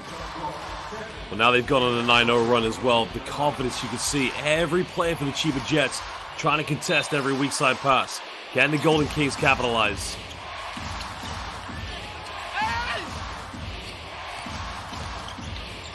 Flipping from downtown. They can pull to within 1, or they can tie it with a 3. Surely you got to find Chris Smith. Trying to get him a touch. Here's Law from downtown. Nope. And the long rebound into the hands of Onodera, who's fouled by Edwards. Jeff, I just wonder, you made the good point there. You got to find Chris Smith or Vic Law. You know, is it the hero basketball that we saw yesterday? Everybody trying to step up and make the big play. You got to go to where your bread and your butter is. At the moment, as you mentioned, it's Chris Smith, it's Yuki Tagashi.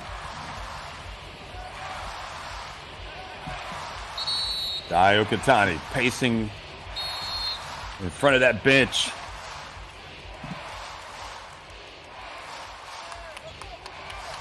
Remember the coach that led Utsunomiya Brex last year, Coach Anzai, here doing Japanese commentary. I'm pretty sure Dio Katani is going to continue coaching after this season, no matter what happens here. He wants to finish as a champion. They tried to get it to the Morocco man, but the Hulk, Durham, couldn't catch the basketball. Now Law fouled by Imamura. Well, not too much of an overreaction there from John Patrick, because in some leagues in the world, you probably would see that upgraded to an unsportsmanlike foul because it is in half court. But again, I think he's happy to keep that. Jeff, I didn't realize this, but Jack Cooley actually played for John Patrick in 2017 at Ludwigsburg. In Germany, yep. When we saw him in the BCL.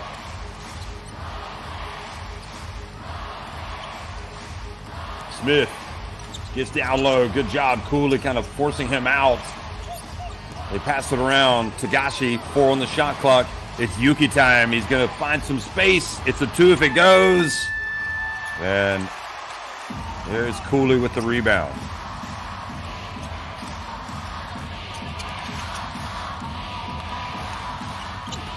Durham.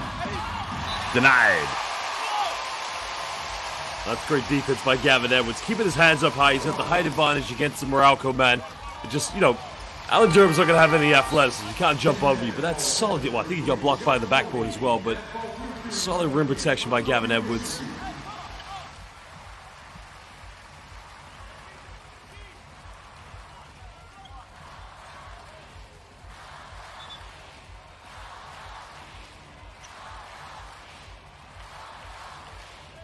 Jeff, also interested, you talk about John Patrick. In the first round, he was up against Hiroshima Dragonflies. Dwayne Evans was at Dinamo Sassari with Jack Cooley, but also played for John Patrick in 2018 at Livingsburg and made it to a Final Four. It's great to see all these BCL alumni here in the B-League. Well, the B-League is where it's at right now, folks. You want to play here if you can, and all of these players, they look happy. Here's Co-Flippin'.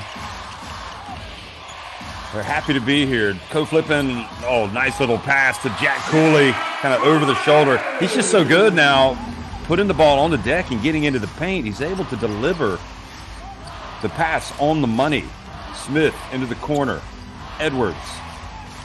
So the lead goes back to 5. Tagashi.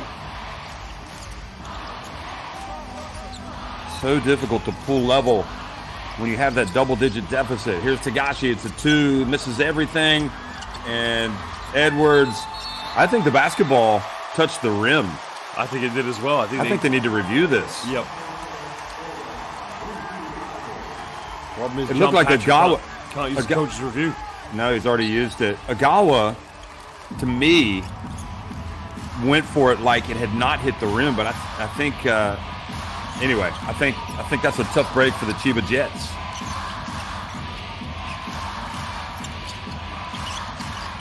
Durham pushing off, gets space. This position now takes it back out on Mooney. And Mooney just beside himself, thinking he had a clean block. He did everything right until he went for the swipe. All he had to do is what Gavin Edwards did on the previous play. Keep your hands high. If you make it a tough shot, it's going to be hard to defend. But this is what Dio Katani would have said in the timeout. Go off a pick and roll and just get the ball to Jack Cooley inside the paint. Once he's in there, it's only going to be one outcome, Jeff. Yeah, he's really finished well in this series.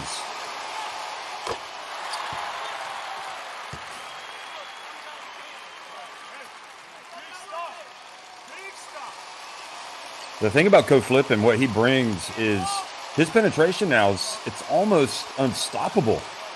How many times are we going to see him get into the paint and then deliver a pass and get the assist?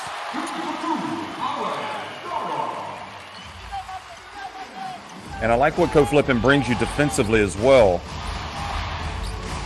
He's got a little bit of size advantage on Tagashi. He's got the quickness, the athleticism. Oh, look at that, the alley-oop pass to Chris Smith. Again, defense is caught watching there. RYUKYU Golden Kings waiting for them to miss a shot so they can get in transition. And it's little dummy plays like that Chiba Jets can try to get in this one. Matsuwaki back in, short. And Co-Flippin' able to keep it alive. There's Jack Cooley. Durham comes in, and it's Chris Smith that comes up with a basketball. Jack Cooley with the foul. A bit of a scramble there for the rebounds. I think Jack Cooley would be very disappointed he didn't come up with a loose ball, but again, they can't give away any more silly fouls. They don't want to send Chiba Jets to the free throw line way too early here in the third.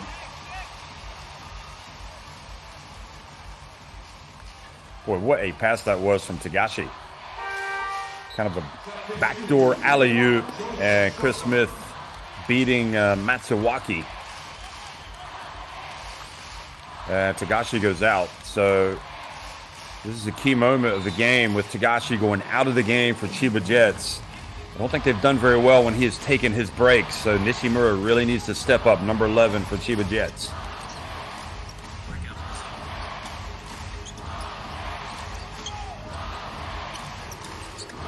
Smith from deep, and Durham battles. Shudahara has it.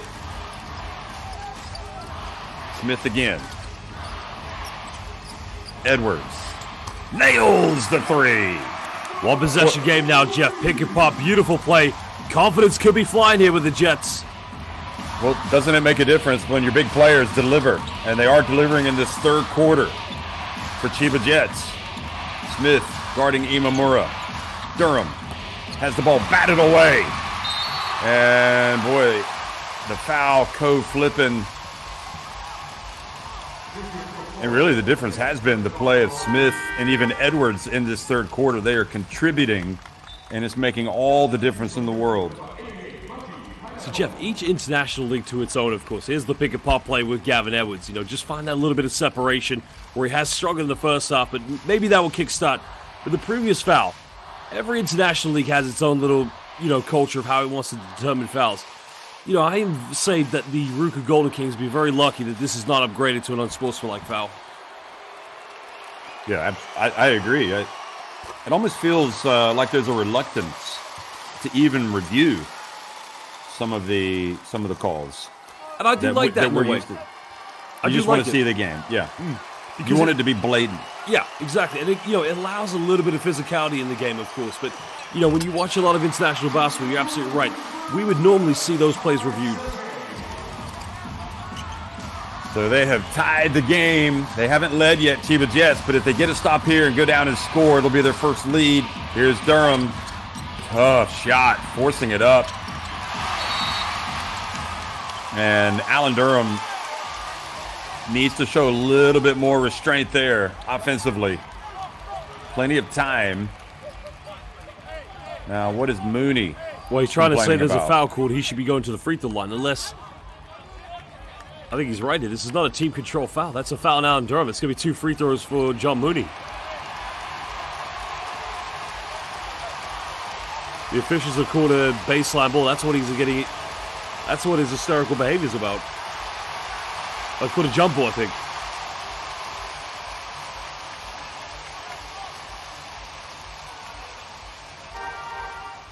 Oh no, they've called the foul, yep.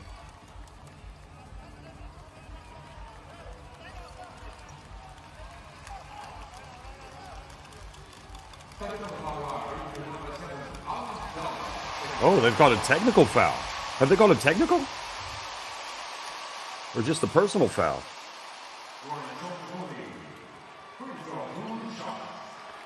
I heard technical as well, Jeff, but they didn't signal it, so I think this is good. No, there's a lineup there. It's still a regular foul. Okay. The disappointing thing is, the RYUKYU Golden Kings have given away 2 bad fouls that has allowed Chiba to tie the game up, but now also take the lead. So for the first time today, the Chiba Jets are in front. And the adversity is now being encountered by the Golden Kings. How are they going to respond? Only 1 of 2 from Mooney. So he's 2 of 4 at the free throw line today. So we had this very similar situation yesterday. Chiba Jets came back to take the lead, but weren't able to really put any separation between themselves and the Golden Kings. Co-flipping from deep, banks into 3. The basketball gods smiling on Ryukyu. Jeff, I don't think he caught that one, but you knew it was going to hit the backboard, how flat the arc was. But puts them back up by 2 points. Tough shot by co-flipping. Nishimura back to Edwards, goes through his hands. Edwards to Mooney, wide open 3, Shudahara. And, well, that is a big moment in the game. And the blocking foul as well on Nishimura, who feels it. So 8 3-pointers for, now 9, is it 9 3? Yeah, 9 3-pointers now for the RYUKYU Golden Kings at co-flipping bank. And yeah, Nishimura stepping in front of him just a little too late.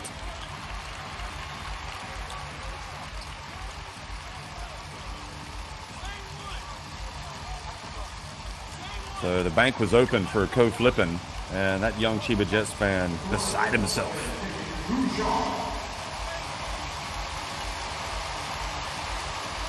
Sometimes you need a little luck, Josh, and against a team like Chiba Jets who've been fighting it mentally to finally get all the way back, and then you see the other team go down and bank in a 3-pointer. Just another little hurdle they're going to have to clear here, but plenty of time. 12 minutes and 9 seconds remaining. Big free throw attempts here for co-flipping. Well, of course, Chiba Jets, they want to make flip and shoot the three-pointer. If that's going to happen all game, eventually you got to step up and take them. You can't just give up those opportunities. By making these three-pointers, then you make the Chiba Jets adjust the defense.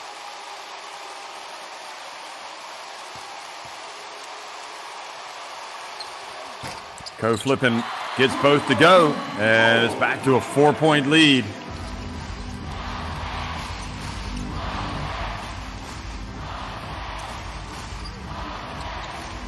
Tagashi has had his spell. I'm not sure he'll go out of the game again. A little turnaround from Yuki Tagashi.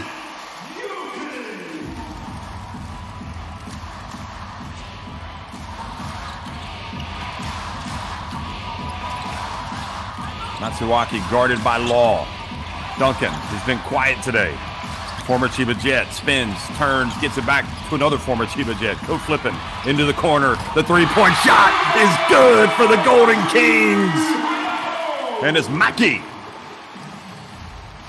Well, it's too much overhelp there from the Chiba Jets. I mean, everybody's going to be accountable for their own players, but if you come over double team once or twice, somebody's going to be wide open, and that's what happened for the Golden Kings. Smith drives in, strong move, and he has to settle for a couple of attempts at the line.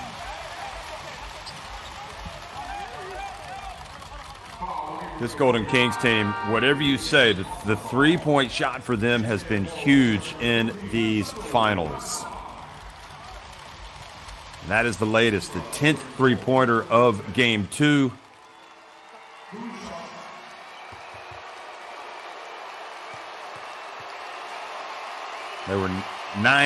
They hit 9 three-pointers yesterday, 9 of 29.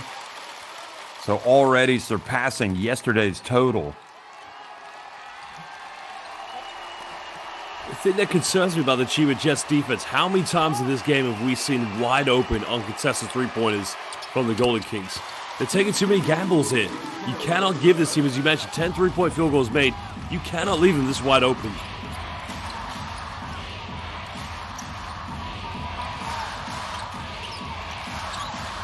Sato guarding Flippin. And Flippin might like this lineup. He can go past him.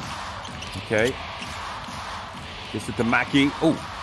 And Maki just maintains his balance and puts it up and in. Everybody contributing for the Golden Kings. Tagashi bounce pass. Edwards lays it up and in. Best move of the game, Jay. Simple pick and pop there. Went for the Euro step in the end. That's a potential 2-for-1. 10 seconds difference between game clock and shot clock.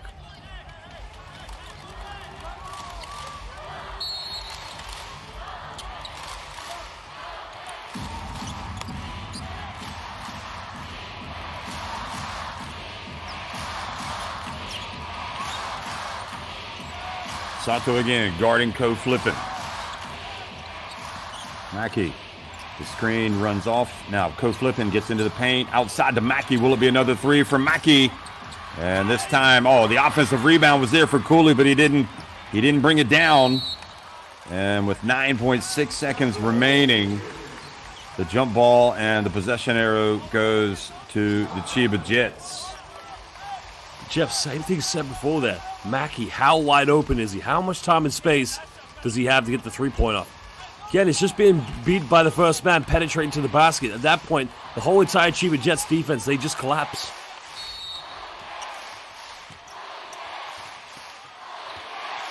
$13,000 fans watching in the Yokohama Arena. Here's Tagashi. He hit a shot right at the end of the first quarter. Now he drives in another. He misses a layup. You would have put money on him making that one. So, RYUKYU Golden Kings dodge a Tagashi bullet right at the end. They lead it 57-54 over Chiba Jets with 10 minutes remaining.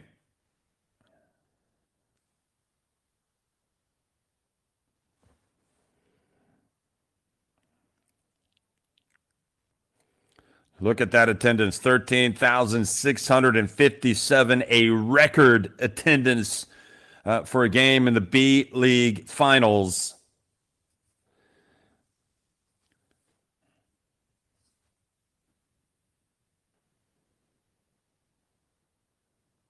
Nowhere else you want to be right now than this place, I'll tell you that.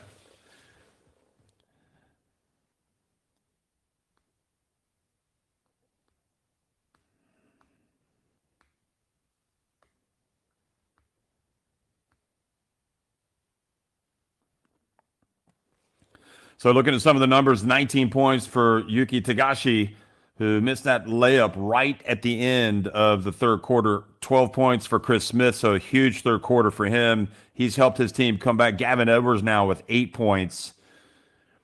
And for the Golden Kings, only Cooley is in double digits. He's got 14 points, 12 rebounds to lead the Golden Kings.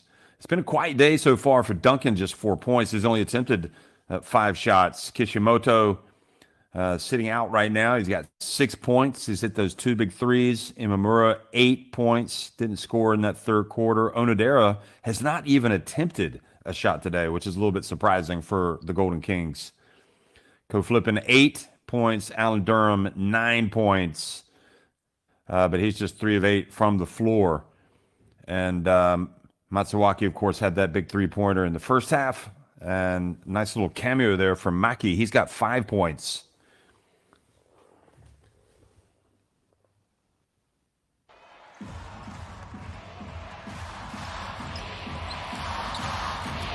So no foul trouble also in this game as we start the fourth quarter. And it's RYUKYU Golden Kings with Matsuwaki giving the pass to Flippin.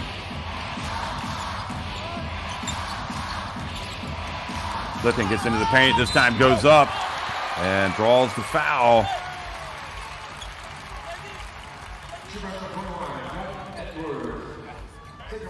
But a big part of this game has been the play of Flippin getting into the paint and passing to teammates. This time he takes it all the way and he's able to get the foul called on Edwards. It was tough defense up where he went for the swipe. As soon as he went to try and block the shot, just a split second too late. But Jeff, I love the move by Flippin. Attacking the basket, just elevating, putting himself in a good position where he knows he's going to end up at the free throw line.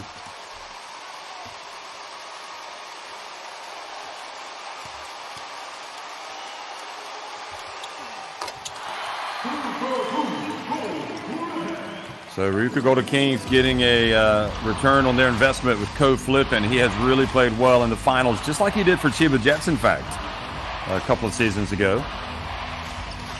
And playing the lion's share of the minutes here in the second half at point guard. Chris Smith. Here's Tagashi. No, it's going to be Edwards over to Sato. Did he get off in time? No, he did not.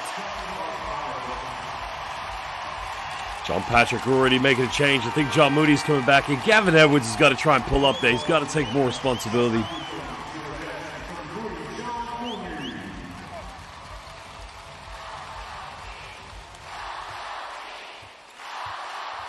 Really a strange game, you know, and you look back, to me, the biggest play of the game could end up being that Flippin banked in three-pointer because Chiba Jets had some momentum. They'd come all the way back and taken the lead, and then Flippin buries it from deep. Here he is, left open again. This time, no backboard and no good result. Mooney with the rebound.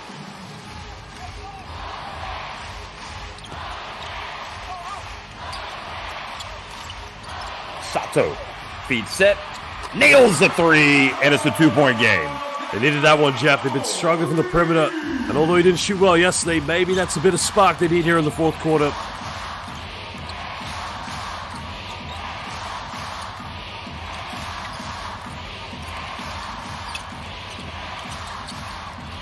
Wide open, Matsuwaki. How many times have we said you cannot leave him open?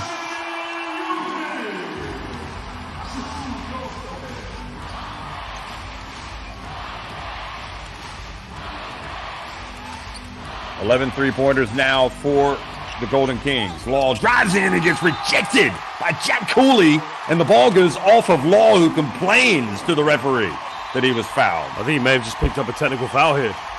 Wow. Huge sequence in the game. Jack Cooley for a rare technical, if they have called it. That's just a great defensive play. 100%. Yeah, great defensive play.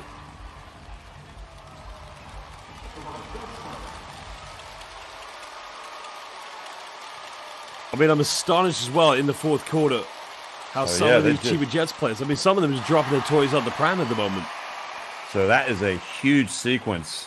I think Law just has to take the medicine, don't complain, and compound the situation.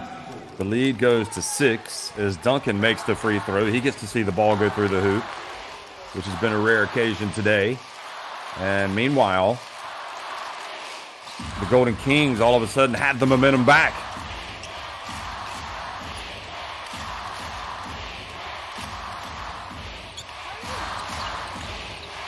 Coach flipping, dancing around, over to Duncan.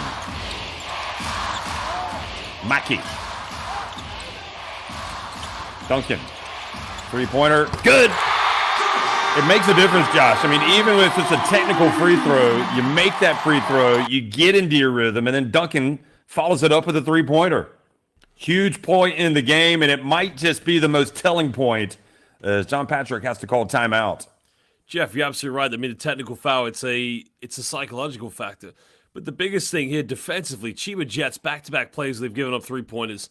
Well, here's a look, John Mooney, under the screen. Why? Get around and put a hand up. You can defend him out there. But the previous one, in which Mackey made the three in the corner, Takuma Sato made a three-pointer, cutting it down to a two-point ball game. But he's over-helping on the weak side. You cannot leave Matsuaki or Mackey wide open in the corner.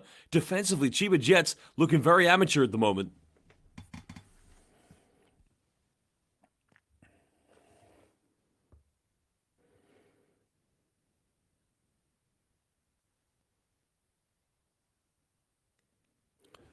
So 12 three-pointers, and the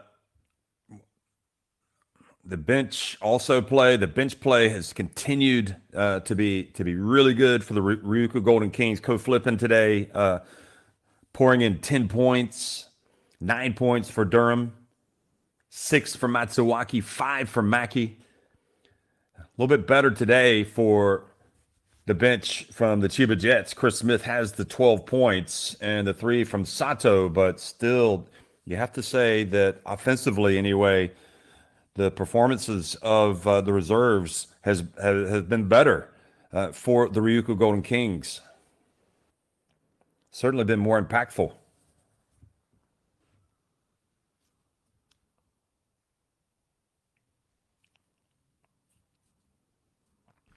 It's also crazy how it was only a 2-point ball game just literally a minute ago, and now it's an 11-point ball game. As you mentioned, technical fouls, giving wide open three-pointers. At the moment, it's all about defensive smarts. You have to make the right play on both ends of the floor. And Chiba Jets, again, how great they've been this season. At the moment, they are looking so vulnerable. We've got a lot of games in the B-League this season, or the last few seasons, in fact, and I'm trying to think of the last time I saw a technical foul called. I mean, that is a rare occasion in the B-League, but you can talk to the referee. He's going to listen to you, but, you know, there comes a time when you have to button it, and that's a huge, huge sequence that goes in favor of the Golden Kings. Well, Jeff, to answer your question, my last one was a coach technical, and it was in the semifinal. It was Adomaitis, the head coach of Alvark Tokyo. Yeah, I've seen him lose his cool before, in fact. Okay, here we go. Tagashi for 3.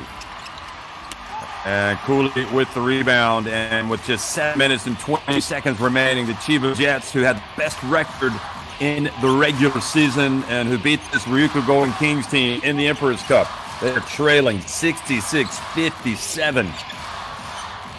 Duncan, will it be another 3 for him? It's short. Opportunity knocks.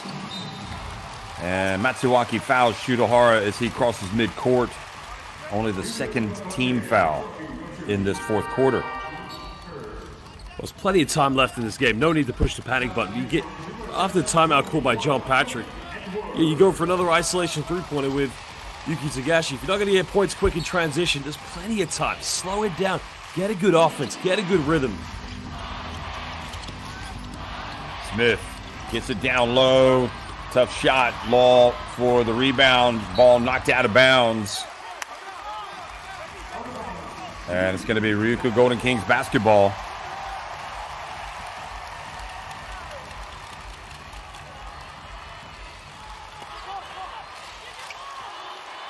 Well, sometimes when you're like the Ryukyu Golden Kings, you make it all the way to the final last season and you suffer that disappointment. And sometimes you have to learn to lose those tough games before you can win them. And it certainly looks like right now they are destined for the title as Duncan gets it down low and scores.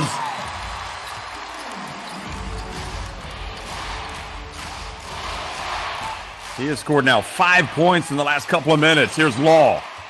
Mid-range. Still plenty of time left. No need to panic it. Get a stop on defense. They got to try and get this into their favor. Flipping with the reverse, goes right around. He was able to walk the tightrope on the baseline and then finished coolly with the left hand.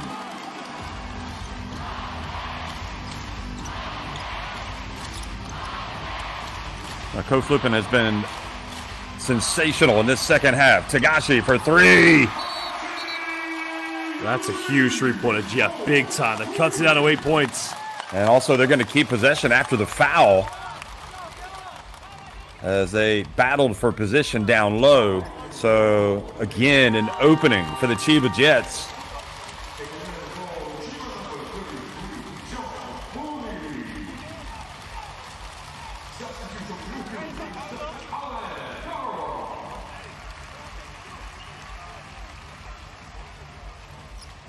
Well, that's some contact, but also I think some pretty good acting from Kevin Edwards to fall over. He sold that one came in well. from behind.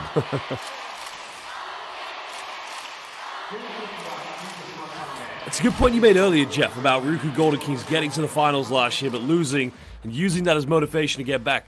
Same thing happened to Utsunomiya Brex. We covered the final in 2021 when they lost to Chiba Jets. And what happened? The following year, they knocked the Jets out in the semifinals, and they brought back the championship last season.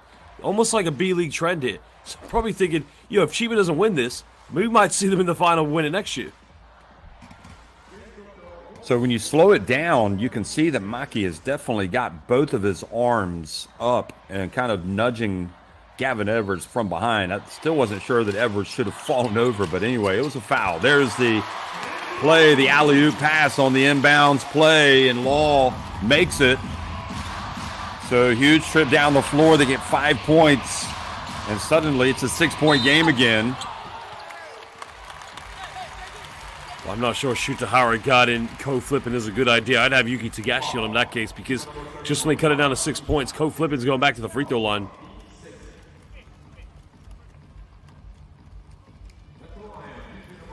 I'm not sure any player in that Chiba Jets team one-on-one can guard Flippin because he has that much quickness. If anything, you want him. I think you want him to take those jump shots. You definitely have to sag a little bit on him. I mean, he's playing one of the best games of his career right now. Flippin, 13 points. He also has 7 assists. You could be looking at the MVP. In fact, of this game. He makes both. So 14 points now. So both he and Cooley leading the Golden Kings in the scoring. And it's Flippin's play that's keeping Kishimoto on the bench. Tagashi gets blocked by Duncan and the foul called. Well, Tagashi's landed awkwardly on his ankle. Backside. I think he's okay. I was worried it was his Achilles. I think he's landed on his gluteus maximus. That's a scientific way to put it, yeah. Let's see. Yeah, just kind of like tripped up a little bit there. I'm not sure. Or the feet got tangled. Okay, yeah, he kind of ran into Duncan's right foot. The question is that a foul? Should that be a foul on Duncan? Here it is again. I think Duncan's just tripped him from behind. That's I think so. I think it's a good call. Alan Durham trying to question what happened. You can see Tagashi said, hey, look, he tripped me from behind. Yeah, why does Tagashi have to answer to anybody?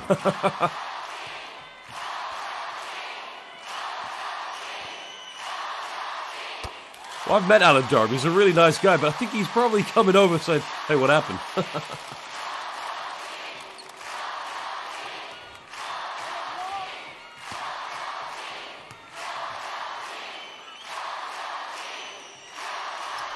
So Tagashi makes both free throws. The prayers are answered for the Chiba Jets fans.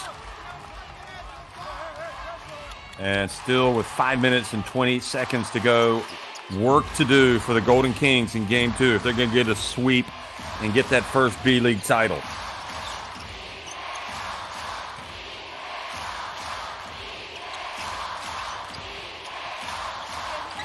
Durham, guarded by Edwards. Flippin.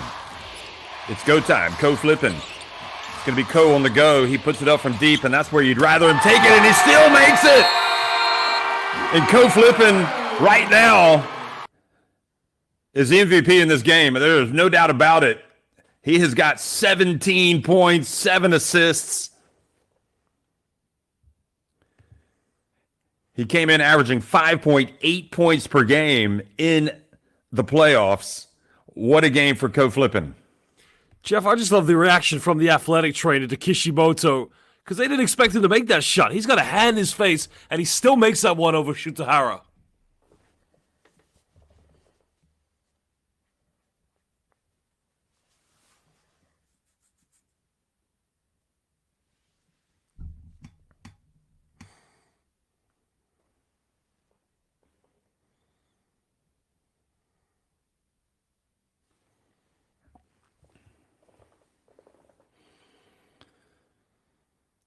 Just really feels like, Josh, this is the year of the RYUKYU Golden Kings. You know, it's that trophy,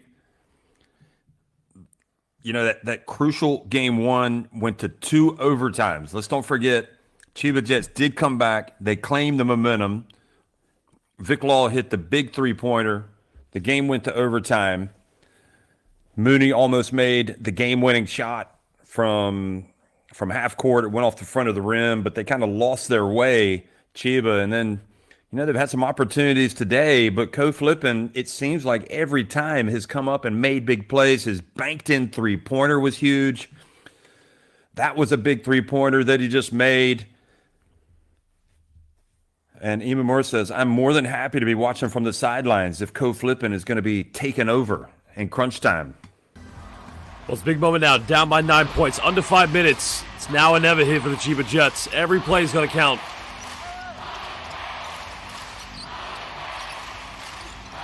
Tagashi for 3.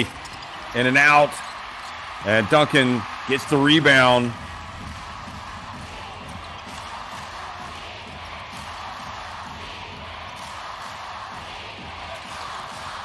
Can Ko flipping and the Golden Kings close this out? Here's Mackey doing a good job of taking time off the clock, and Duncan, however, called for the moving screen. This is interesting. Alan Durham had the switch on defense, got it by Shutahara. No, you have a 9-point lead. You could close this game out. And again, as the confidence is flying in the Golden Kings, you want to close it out now than wait for the last few minutes to do it.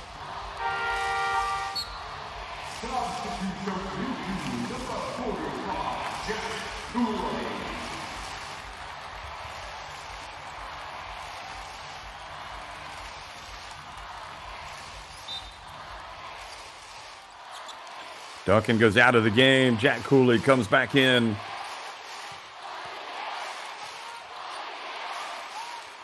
Here's the lob. And Law could not connect.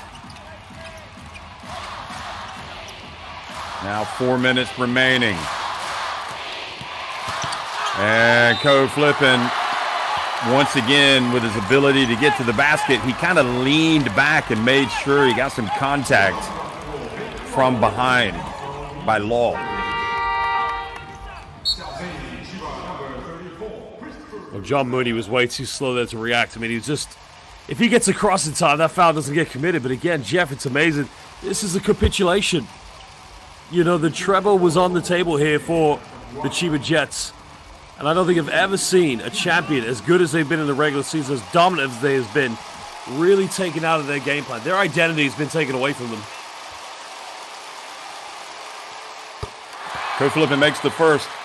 I really think that part of the big problem, one of the big issues for Chiba Jets is they've seen this RYUKYU Golden Kings hit a lot of jump shots in this game.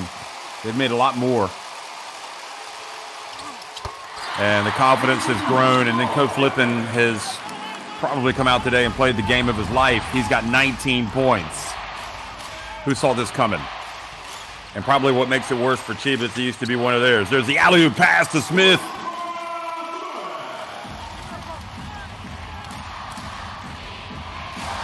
The problem for both teams, especially Chiba, they can't give any more fouls, so they got to try and contain Ko Flippin, and they got to come up with loose balls.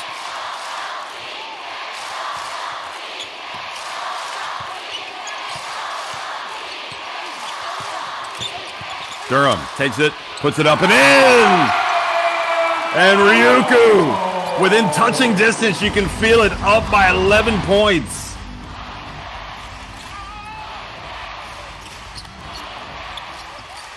Smith from deep. Durham, the Morocco man, the Hulk. The man from Wyoming, Michigan, with the rebound, Mackey. And now the clock is becoming the enemy of the Chiba Jets. Don't want to give away a foul here. Contest a tough shot, but get the rebound. Durham misses. Smith can't beat Cooley to the rebound. Smith got away perhaps with a push there.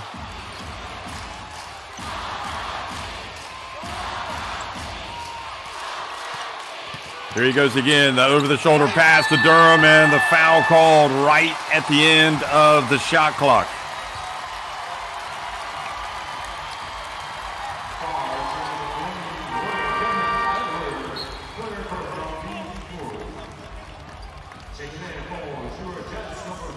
Well, Josh Duncan and Ko Flippin both won the title with the Chiba Jets back in 2021.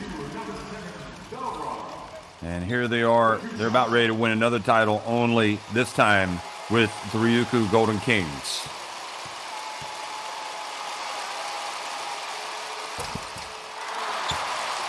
I think the issue for the Chiba Jets, of course, is, coming into this final, taking out of their game plan, not making as many three-pointers, you take away their identity, but it's the inability to adapt to their opponent. And again, I don't think they've had to do that a lot of times this season. They've been so dominant, it's been too easy for them. And I think the time where they've been challenged was at the wrong time in the final. Well, they catch a break there as Durham misses both free throws.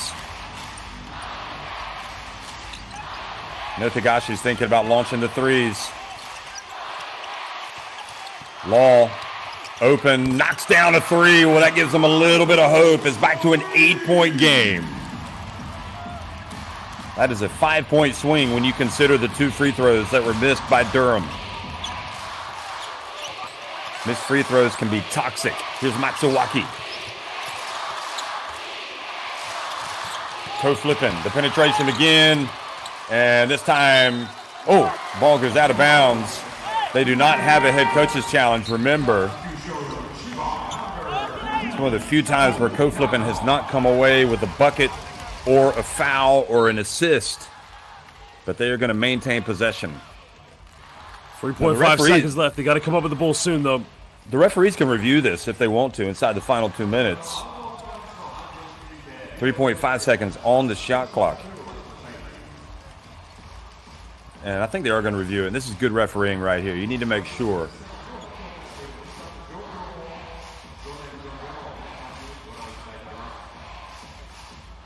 Does it touch Edwards? He definitely tried to catch it, and it looks like he just misses it, but I don't think he touches it. That's interesting. Does it touch his right fingers, the bottom hand? His immediate reaction was to say it's his team's ball, it's Chiba ball. I think it's going to be Chiba basketball.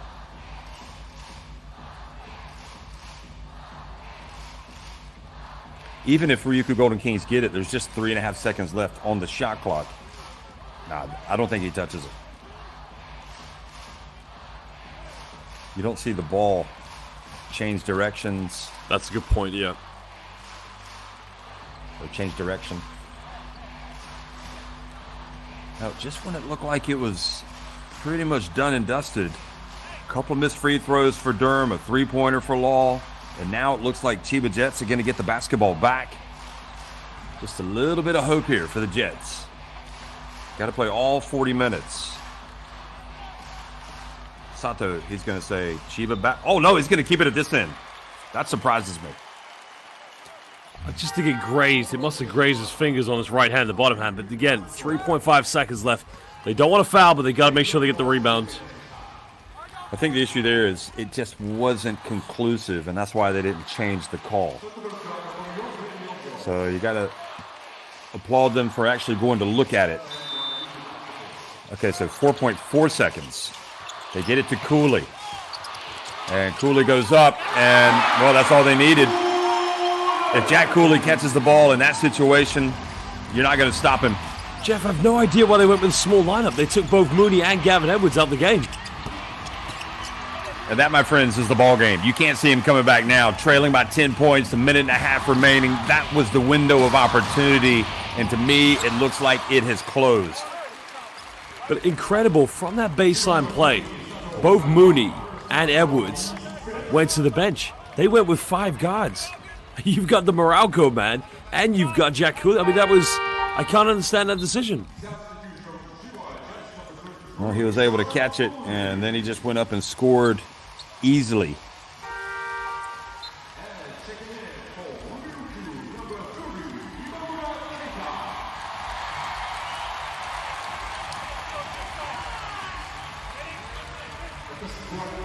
So are you thinking, what I'm thinking, Josh, that if they do go ahead and win this game, it's going to be co-flipping for the MVP? I think it will be. I'd say it's a good shout, that's for sure, yeah. I mean, he has struggled throughout the playoffs, but today he really has stepped up big time, and he was the co-factor. And it's starting to, reality setting in for these Chiba Jets fans. You hate to see the disappointment, but they've had a great season. No matter what happens today, it's going to be an awful way to end it for them if indeed they do not come back and win. But they are now down by 12 points. And the mental toughness displayed by the RYUKYU Golden Kings and multiple players stepping up and making plays. And again, Chiba Jets were right there. They came all the way back. They took the lead and co-flip and banked into three-pointer. And that just seemed to kind of settle the nerves a little bit for the Golden Kings. Well, you got to feel bad for this team because they have been terrific all year. Best record, longest winning streak, winning the Emperor's Cup. It's almost like they got to this level. The semifinals was too easy. They blasted by Alvac Tokyo. Granted, they were missing 3 players. But, you know, this in my mind really has been an absolute downfall, capitulation. Well, you go 53-7 in the regular season, and then you get swept in the finals. That's a surprise. But listen, you know, RYUKYU Golden Kings are a great team, and they made it to the finals as well, and they have shown their toughness and perhaps driven or motivated by last season's near miss against the Brex.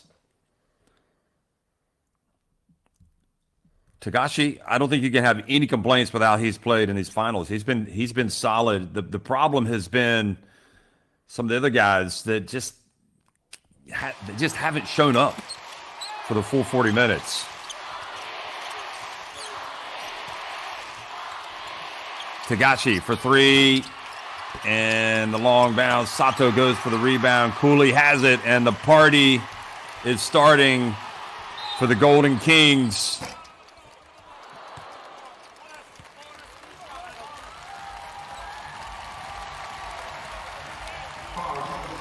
Jeff, let me tell you something right now. Okinawa is a beautiful place. Island, beautiful weather, right by the beach. It is going to be party time in Okinawa. Let's not forget as well, that is going to be one of the venues for the FIBA World Cup. So what better way to get excited about the forthcoming FIBA Basketball World Cup in Okinawa than to arrive on the island of the champions. Here's Ko Flippin, and has he also perhaps played his way into contention for a spot in that national team that's coached by Tom Hovass. He certainly has not hurt his chances with his performance today. Of course, there are a lot of good guards in that national team setup. Here he is, taking his time and makes both. If Ko-Flippin makes his jump shots, he is a different animal. He is difficult to compete against. Good drive and a basket by Mooney. Back to a 12-point game. 57 seconds remains.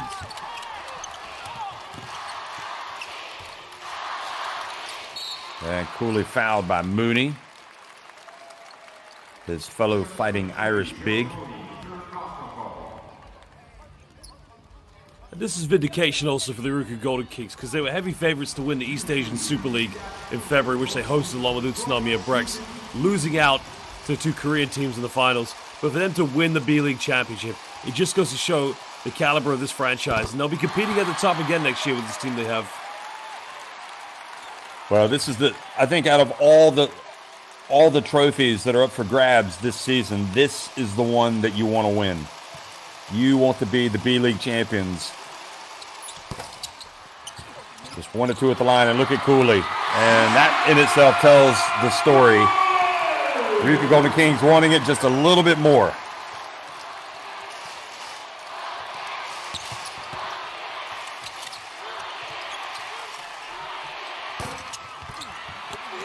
Sato, that was a tough shot by him. So the RYUKYU Golden Kings, the party is on in Okinawa as they close in on the B.LEAGUE championship. And it has been quite a display. Yuki Tagashi goes up and congratulates Jack Cooley. Even more back in the game. Here he is stopping and missing with the last shot. And now Chiba Jets are just going to dribble it out. Time is up.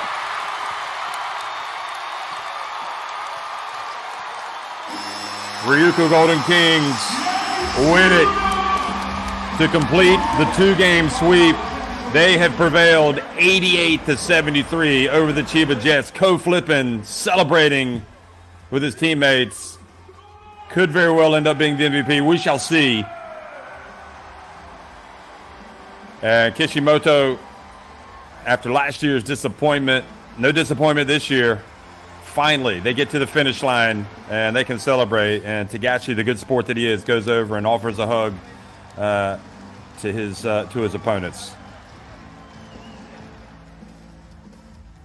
Jeff, I didn't expect this to happen. I did not think this was going to be the case. I really thought that this was going to go 3 games.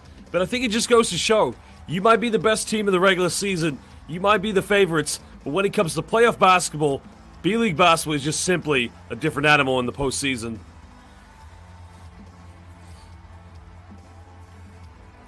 Even Jack Cooley has been moved to tears with this great triumph, and the RYUKYU Golden King fans as well. So lots of tears of joy, tears of sadness, and the stands. Daikotani goes up and offers a little consolation to Vic Law.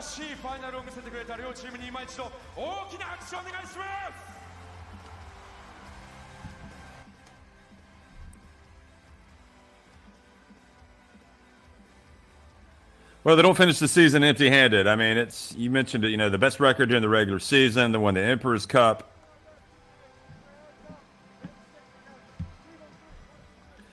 And you could hear John Patrick saying, let's stick together. But it's going to be a tough post-mortem for the Chiba Jets at the end of a long season. You don't go through all of that and put it all together and look like world beaters and then fall short right at the very finish. So that's going to be a huge disappointment for Coach Patrick and everything else. But he knows you got two seasons. You got the regular season and you got the playoffs. Yeah, no doubt. He'll be able to retain his players as well, because look, it's an absolute pleasure for the import players, the homegrown players, to play for such a big club in such a great league. Everybody wants to play in Japan these days. So no doubt this team will be back. Utsunomiya, they lost in 2021. They came back in 2022. RYUKYU, they lost in 2022, but they've come back and won it in 2023. And no doubt, we will see Chiba Jets back in the picture again next season. Well, all the hard work, all the road trips, the practices, again, the disappointment from last year compounded by the disappointment of the Emperor's Cup final defeat this year. And finally, their time has come. The RYUKYU Golden Kings are champions in Japan. And, you know, it was a double overtime defeat in game one. Really, you know, you lose in double overtime, your Chiba Jets, that's a tough one to bounce back from. And the RYUKYU Golden Kings, they saw their opportunity. They seized it. They had the better start today, and this time they were able to hold on, avoid the overtime, ended up winning by 15 points.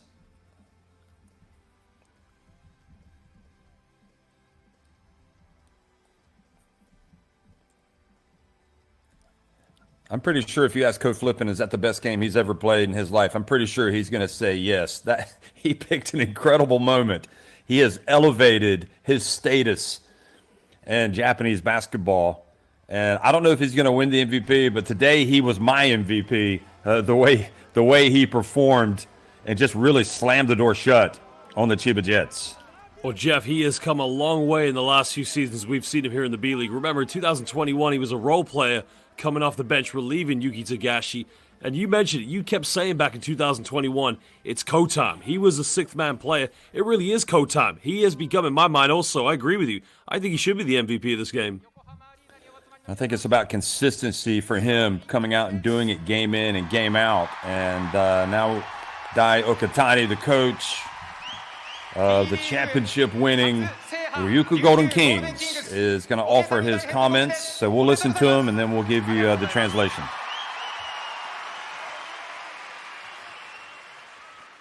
ものすごい歓声、指笛も聞こえました。今どんなお気持ちですか。いや、この会場が沖縄アリーナに見えます。ありがとうございます。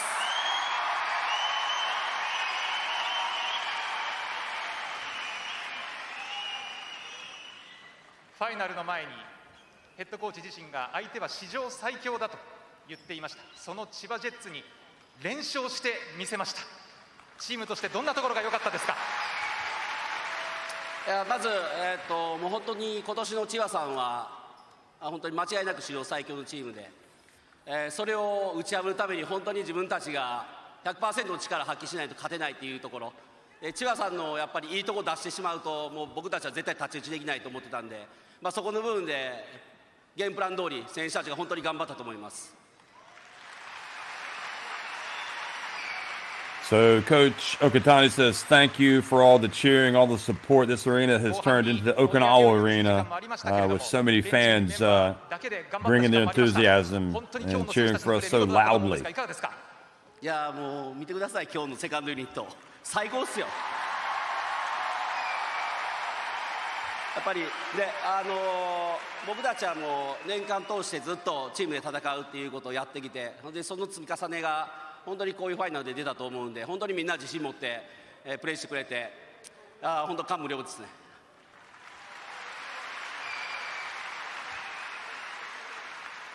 昨シーズンこのファイナルの舞台で敗れたその経験というのは今回のファイナルにつながりましたか。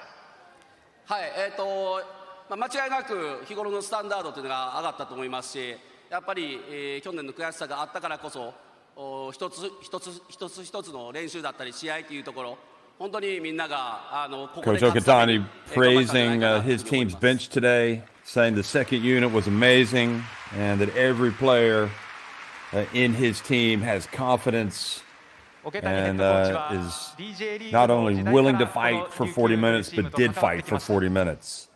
ついにここまで来ました。この琉球というチームの成長、どういうふうに感じますか。いや、すごいですよね。本当にBJ を代表してっていうのはおこがましいんですけど、でもやっぱり僕たちがプロのチームとして本当に地域に根ざして、本当にバスケットを通して、地域のみんなと沖縄を元気にするっていうそういう本当に存在意義がある中で自分たちがバスケットをしているんで、そういった意味でも沖縄に本当にこの優勝トロフィー持って帰ることがすごく嬉しいです。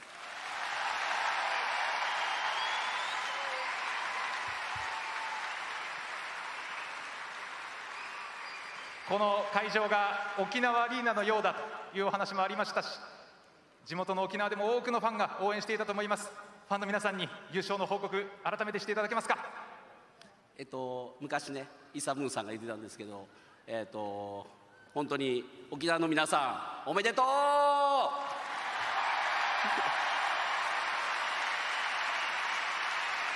おめでとうございました。ありがとうございます。桶谷大ヘッドコーチでした。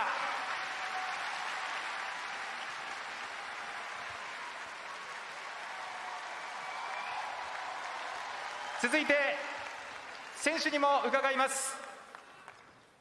初優勝に大きく貢献しましたジャック・クーリー選手、お願いします。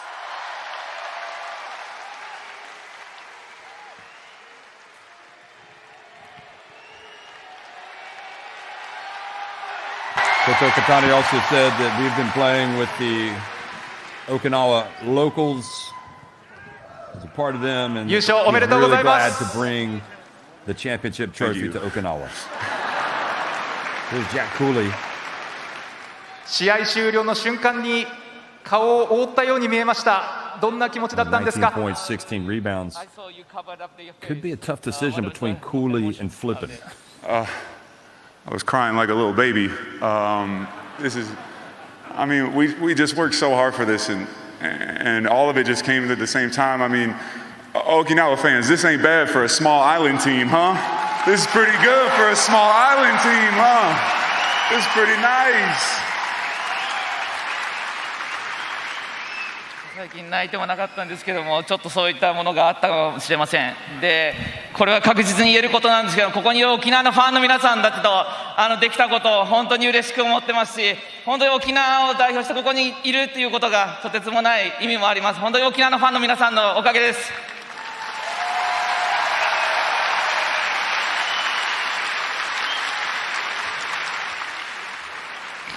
今日も19得点、16リバウンド。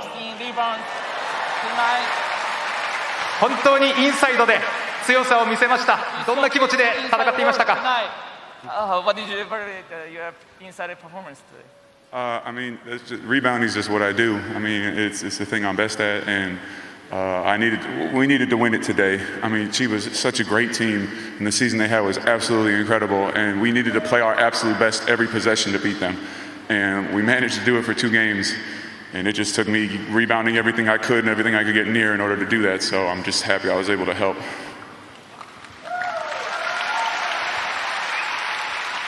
もちろんインサイドのリバウンドというのは自分の仕事ではあるんですけども、本当に千葉さんのような素晴らしい対戦相手、戦う時には本当にそれがリバウンドであれ何であれ、自分自身チームの助けになることに全力を注いでおりました。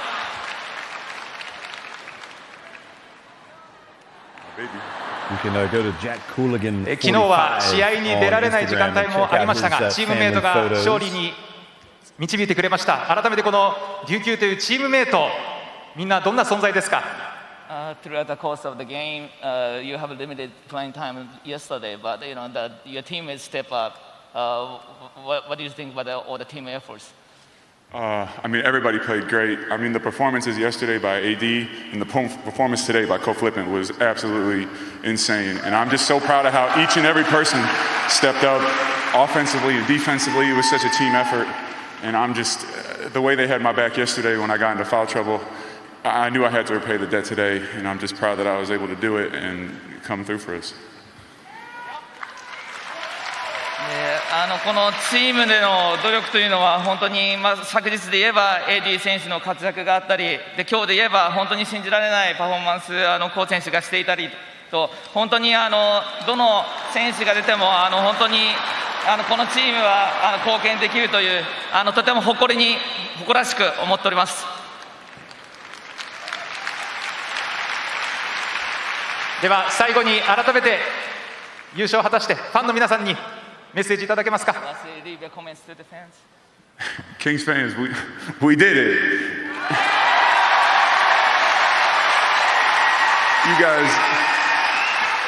You guys turned this gym into Okinawa Arena, and I'm so proud of each and every one of you for coming out and supporting us. We couldn't have did this without you. Thank you for being there for us all year long. Go Kings, baby. 沖縄ファンの皆さん、自分たちやりました。で、ここの会場、沖縄からはるばる来てくれた人もいらっしゃると思います。ここに一体感作れたこと、本当に嬉しく思ってます。ありがとうございました。優勝おめでとうございました。クーリー選手でした。インタビューは以上です。 So you saw Mrs. Cooley and the little Cooley and Jack Cooley. They're going to have a lot of family fun later on. And right now, Jack Cooley celebrating with his teammates, and really good sport, Tagashi. It's can't win them all. Certainly, he wins a lot. I thought he played very well in this finals. Yeah, his usual dominant self, Yuki Togashi. I mean, look, he stepped up big time, hit some big shots, but, you know, really is interesting now. I think a team who dominates the regular season wins the Emperor Cup. There wasn't really any challenges. There was the minor little annoyance that came from the Hiroshima Dragonflies, but this probably was the first and only test they've had all year.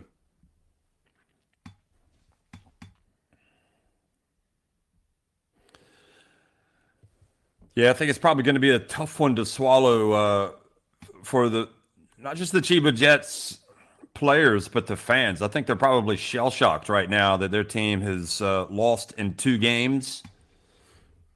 But that is the nature of sports, competition. You know, you can suffer those defeats at the absolute worst time, and it can ruin the season. And then the challenge is to bounce back and come back stronger and learn from this to be better next year. Well, again, it's been a huge turnaround. You see what a great job John Patrick has done. This is why he's such a great coach. This franchise last year, they were very poor. You know, getting beat in the semifinals by Utsunami and Brex. This season, they came back with a huge bang. They've qualified for the East Asian Super League along with the Golden Kings. I have no doubt, retain all the players, they will again be a championship contender next season.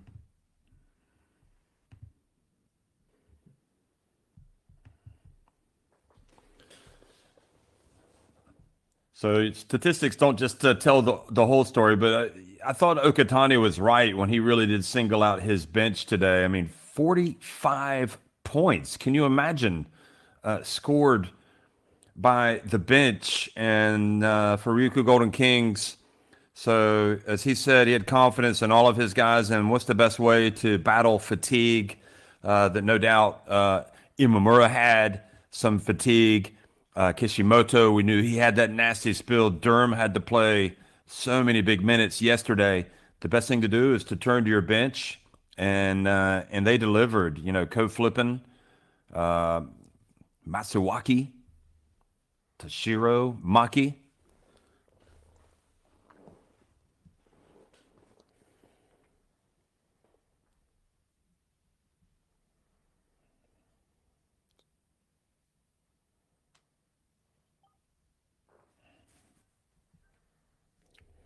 So here's the victory ceremony for the B.LEAGUE champions.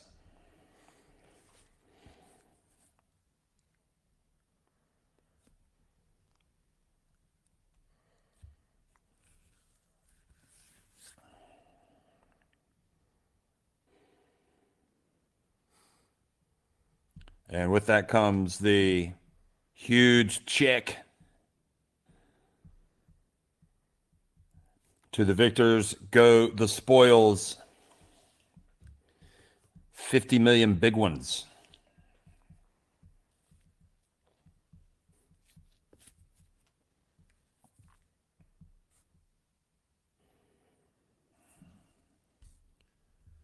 Jeff, that's not a small check there. That's about almost 350,000 US dollars. That's an incredible check to take home for the regular season.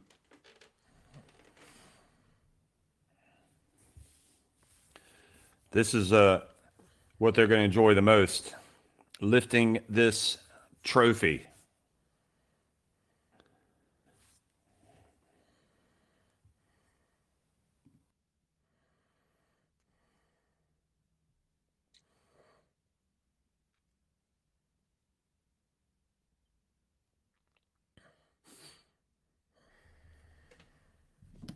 So Toshiro smiling, and all of the players. We haven't heard who the MVP is yet, but we know who the champion is, and that's really the main thing. The MVP award brings a little bit of spice to the proceedings. Take your pick. There is the trophy that they coveted, that they couldn't get their hands on last year, which moved many of them to tears.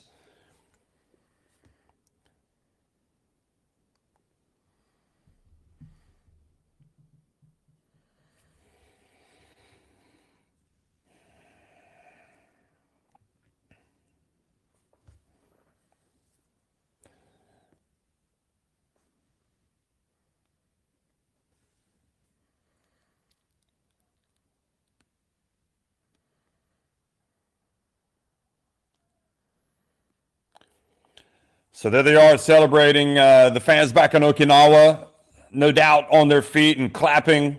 And the fans still here in the Yokohama arena as well that made up a large part of this record B-League Finals attendance. More than 13,600 fans, 647 I think it was. Just an incredible show of the B-League, a fitting end to the season in terms of the crowd attendance and everything else, because it has been a spectacular show. Rightfully deserved as well, Jeff. They came out in game one. They really dug out a double overtime victory, which, we felt if CHIBA had won that game, it would have gone in their favor. But credit to them. They didn't hold back in this game. I was confident we are going to a game three, but this team, they never stopped believing. And it's a long plane journey back to Okinawa. I've done it from Tokyo to Okinawa. It's about 4 hours. But what better way to go back on that plane to the island knowing you are a champion?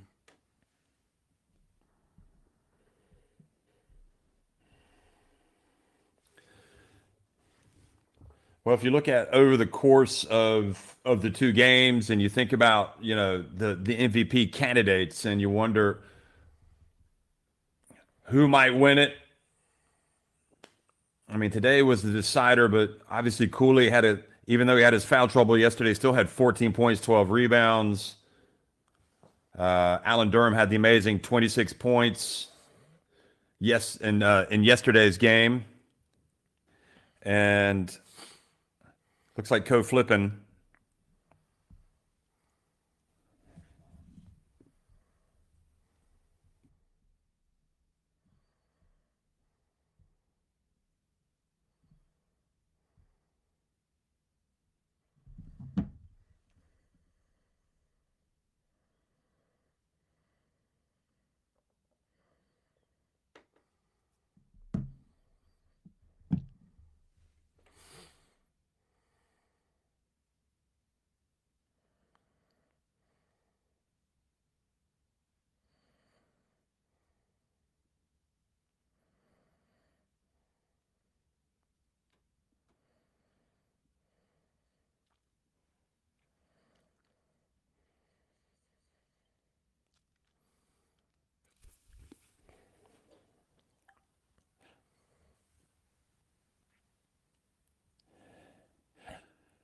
So, in fact, it's Alan Durham, deservedly, I think, the MVP. We thought it might have been flipping, but, over the course of the two games, don't forget that Durham had the huge performance yesterday in the double overtime triumph, 26 points in that one.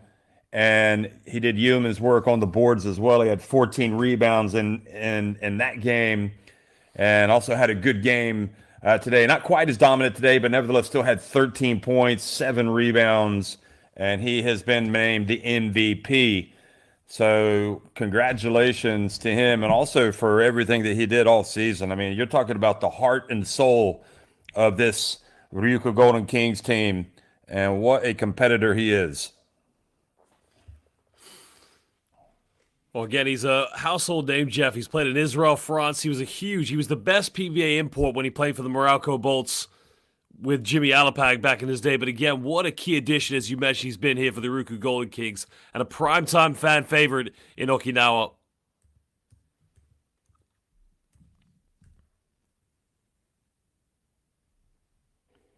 "34 years of age, Alan Durham. And one of the high points of his career, and I think co-flipping, he might have scooped that award himself. He wasn't quite as influential in the Game 2 win, but Ko got the NISSAY Final Award, which was sponsored by the Company Award. So he has not finished empty-handed as well. And the main thing is that it's the RYUKYU Golden Kings that have won the title. But yeah, what a journey it's been for Alan Durham. He's played so many different teams in his career all over the world. And here he is celebrating one of the great moments in his career with the RYUKYU Golden Kings. Before this, he played for Niigata.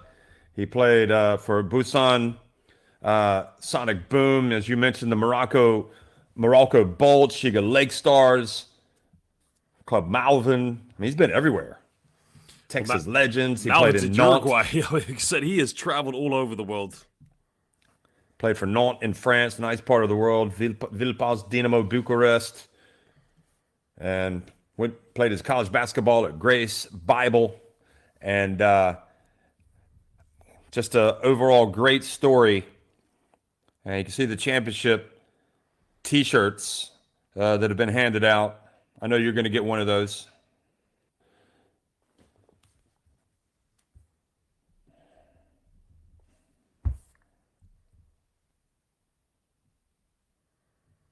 I think, Josh, to be honest, I mean, I think they're so tired that the celebrations are a little bit muted because they don't have enough energy to celebrate. That is how grueling the campaign has been, how tough the finals has been.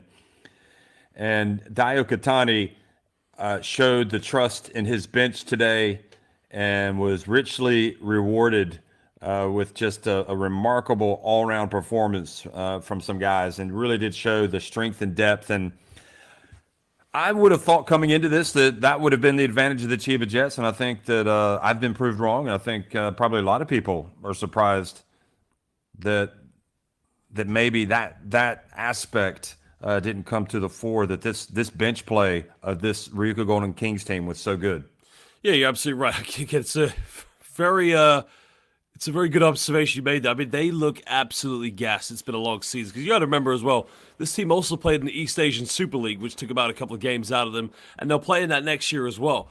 But, for this team, enjoy the moment. Celebrate this. Because you don't know if you're going to be back next year. The B-League is now split into 3 conferences. Only the top 2 teams in each conference, along with 2 wild cards. So enjoy the moment. Utsunami and Brex found this out last season. They've been good this year, but not good enough to get back into the playoff mine. But, Jeff, the beautiful thing after this, we're going to get ready for the FIBA World Cup. And Tom Avas, he is going to be having a headache to pick who he wants in his final team. So Kishimoto now answering some questions here from the Japanese TV crew, and I think we'll probably get translation for you. 試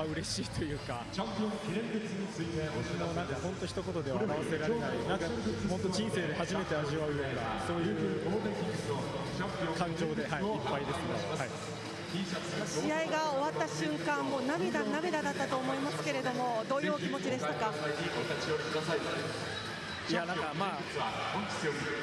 どうなんですかね、僕としてはここまで来るのにすごく長かったなってちょっと思ったので、そういうのがちょっとだけ一瞬頭をよぎったらやばかったですね。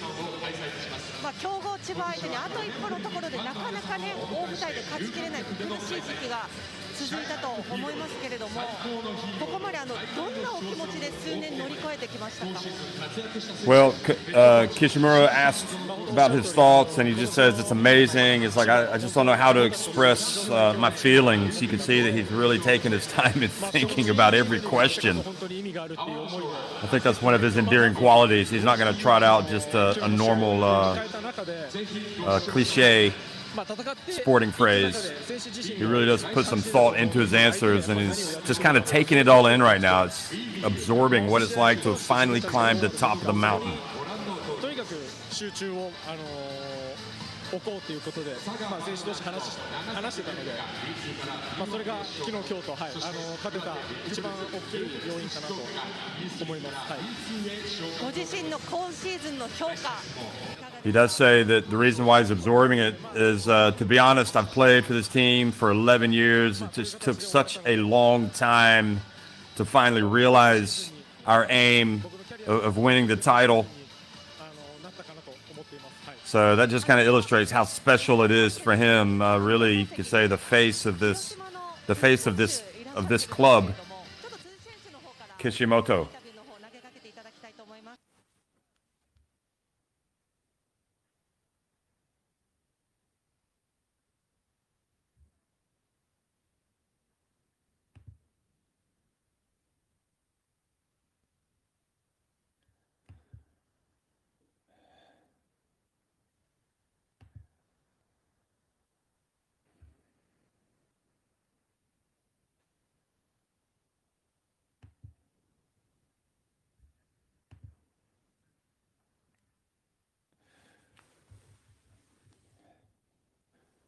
So I believe that's Naoto Tsuji giving his comments.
So we're staying on Kishimoto here.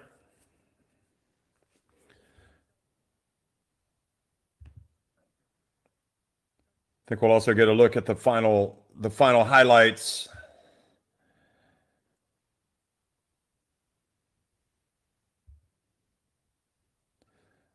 "48 wins during the regular season, 12 defeats. They made it to the final of the Emperor's Cup. Remember, they finished runners-up last year, the RYUKYU Golden Kings, and now they have claimed the long-awaited, much-coveted title of the B.LEAGUE, winning the B.LEAGUE championship. And there's Jack Cooley with his wife and daughter,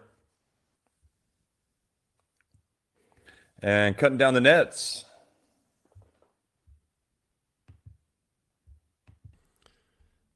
The old championship tradition, obviously very famous in the NCAA, but they've only cut down a little bit. They've left the rest up there, haven't they?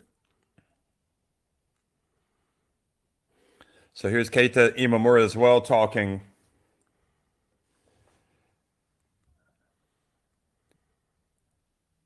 Well, they've been in really good form. I think they showed a lot of signs, really, that this was going to be their year. You go all the way back to, I mean, gosh, you look at their schedule, and it's just win, win, win, win, win, win.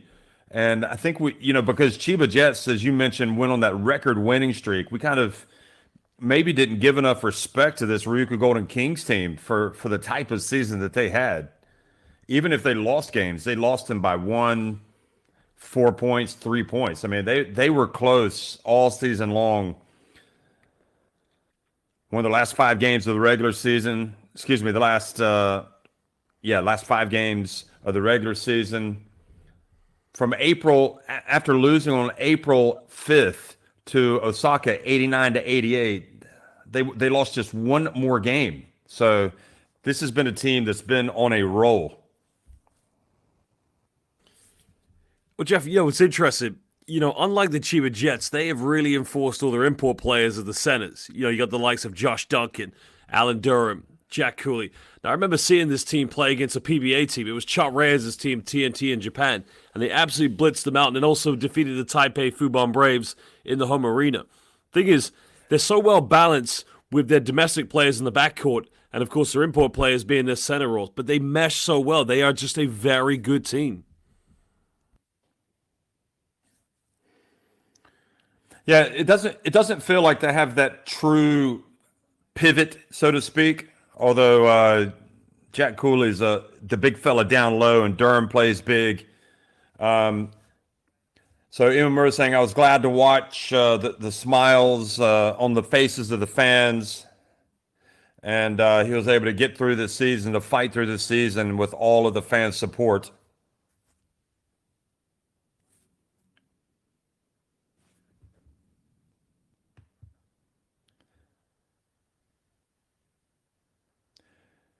So, yeah, you've got Duncan, you've got Cooley,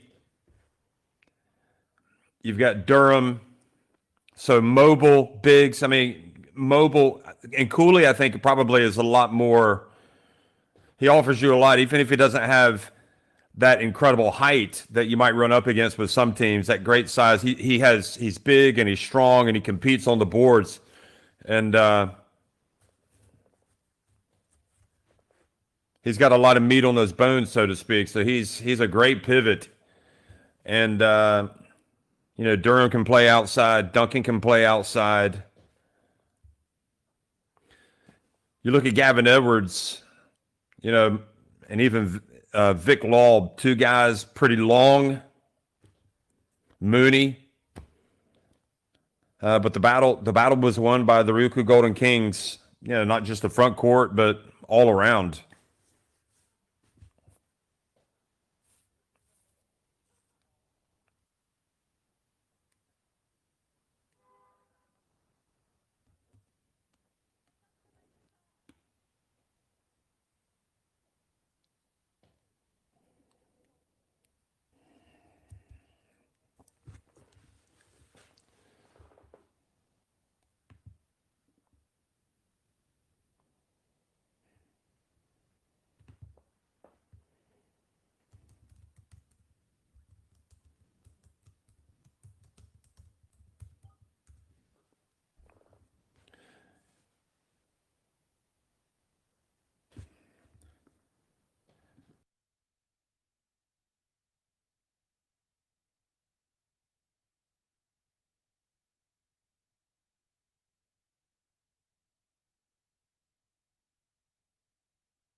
So one of the things that Suji was saying was congratulations to becoming a father and a champion. So it was a great event for him. Congratulations for real.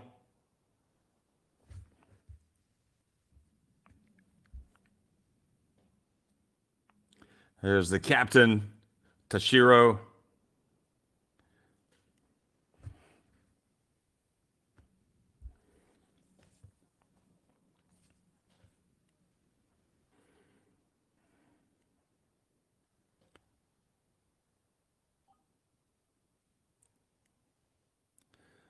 You know, I say Kishimoto is the face of this team, but also this guy is Tashiro, the captain, who really came in and I thought contributed a lot of hard-nosed, tough plays, particularly defensively, that helped them grind out this 2-0 win in the finals.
So one of Tashiro's comments was that they haven't been able to beat CHIBA again and again for many, many years.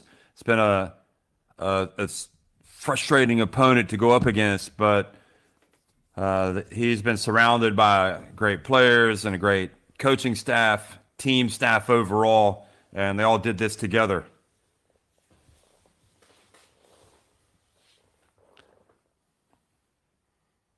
Suji certainly brings out the best in these guys. Yeah, it's Seems to be interesting the enjoying rivalry these himself. players have. I mean, they're competing at the top of the B League, but again, I really like the respect and admiration they have for each other for sure, being close rivals. And it's a very admirable thing to see. And meanwhile, these players are so tired after their exertions. You think they'd be bouncing off the tables and everything else, but I think they're just kind of in a mellow mood. There he is, Pops. So again, became a father during the season, did Imamura, and then came out and celebrated a title. So two rather big achievements, and of course to Mrs. Imamura as well. We know that she's the one that really is the MVP of that family. So Imamura, joyous scenes.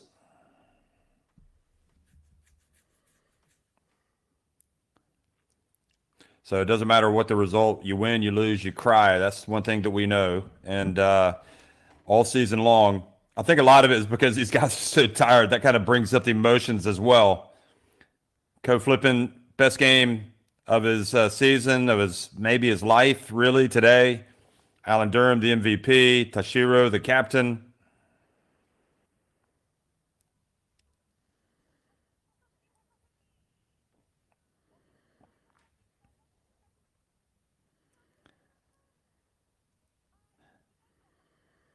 So Coach Dio Katani.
There's Coach Anzai, who beat him in the final last year.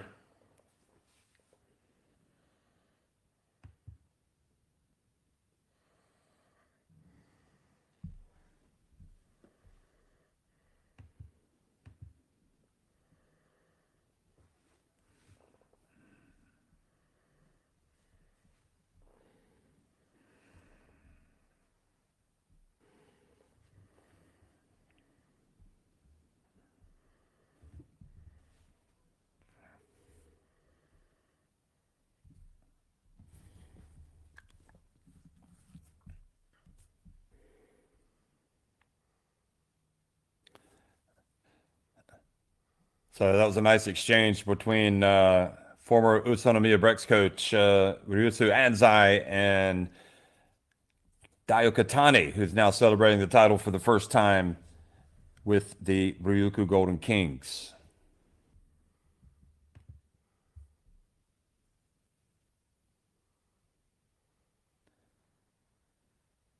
Took over the Ryukyu Golden Kings in 2021. Hasn't taken him long to establish himself as one of the top coaches.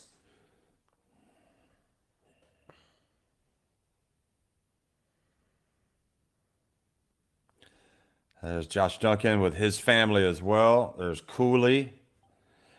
So Ryukyu said he felt the disappointment from last year and finally did it. Also, 5 years ago, he came to watch the B-League finals. And he had made the commitment at that time. He had sworn that he would become a B-League champion one day. And sure enough, he realized his aim. You have to set those goals, don't you, Josh? Oh, absolutely, yeah. I mean, look, you have to go through the experience first to learn and grow from it. That's exactly what the Ryukyu Golden Kings did. And we said the same thing about Utsunomiya in 2021. But the question is now, only one team really has been able to repeat in the B-League Championship, and that has been Alvark Tokyo back in 18 and 19. The question will be, can Ryukyu Golden Kings make history, be the second team next year to hold on to the championship? Jeff, I like the chances. This is a very well-balanced team. But I'm also interested, as we said earlier, how many of these players are we going to see in the Akatsuki's 5 when they feature for the Japanese national team this summer at the World Cup? I think there's a lot to be decided from that standpoint. But, I mean, just looking at, I think Coach Lippin probably thrust himself into contention today with this performance. We'll see if he makes it. Who knows?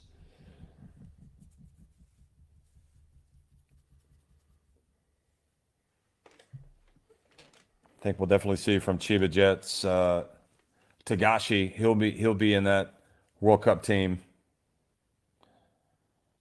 But it's such a very, very difficult job coming up and naming your squad for a World Cup, especially that's going to be played at home. And look at that. Future basketball player, perhaps.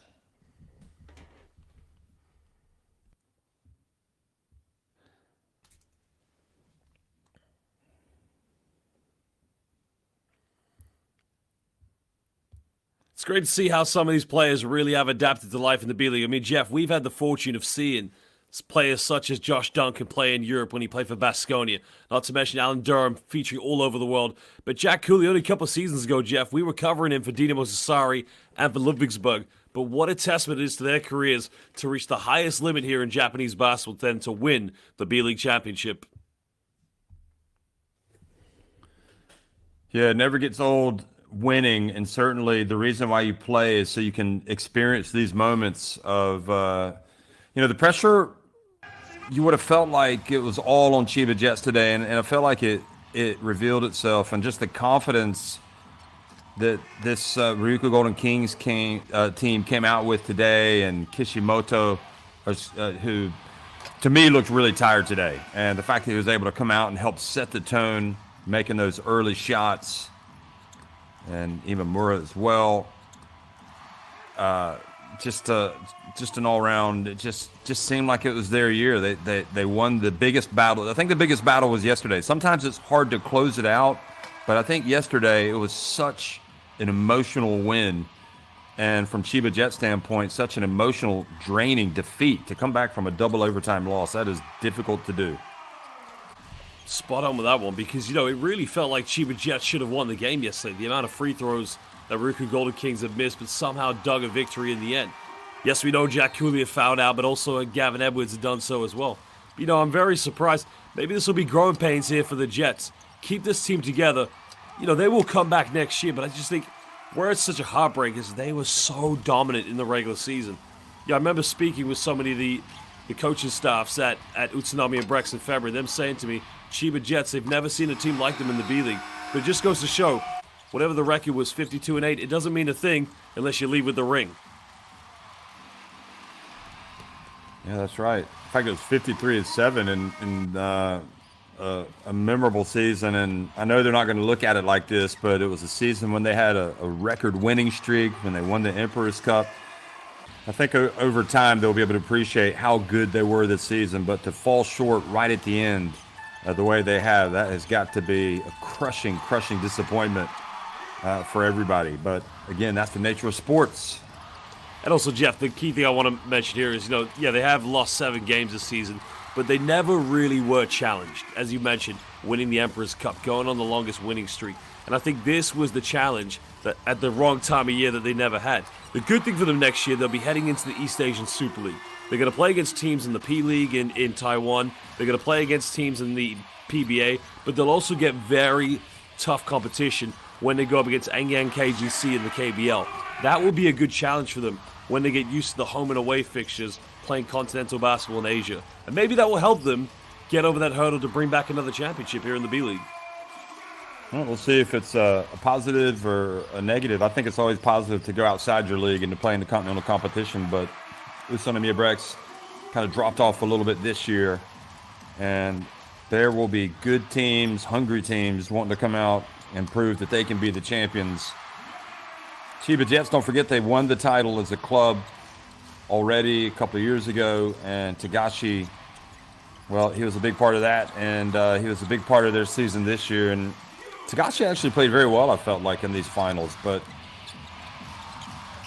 from a overall standpoint, just everybody contributed for this Golden Kings, whether it was Maki, whether it was Matsuwaki, whether it was in game 1 Watanabe, whether it was co-flipping, you know, whether it was the scoring or passing or dishing, and just a tremendous all-around team effort for Daio Kutani's Golden Kings, the men from Okinawa. Well, you're absolutely right about Yuki Tagashi because, you know, when you look at the different faces of Japanese basketball, Rui Hachimura and Yuta Watanabe being in the NBA, they are the face of Japanese players in the NBA.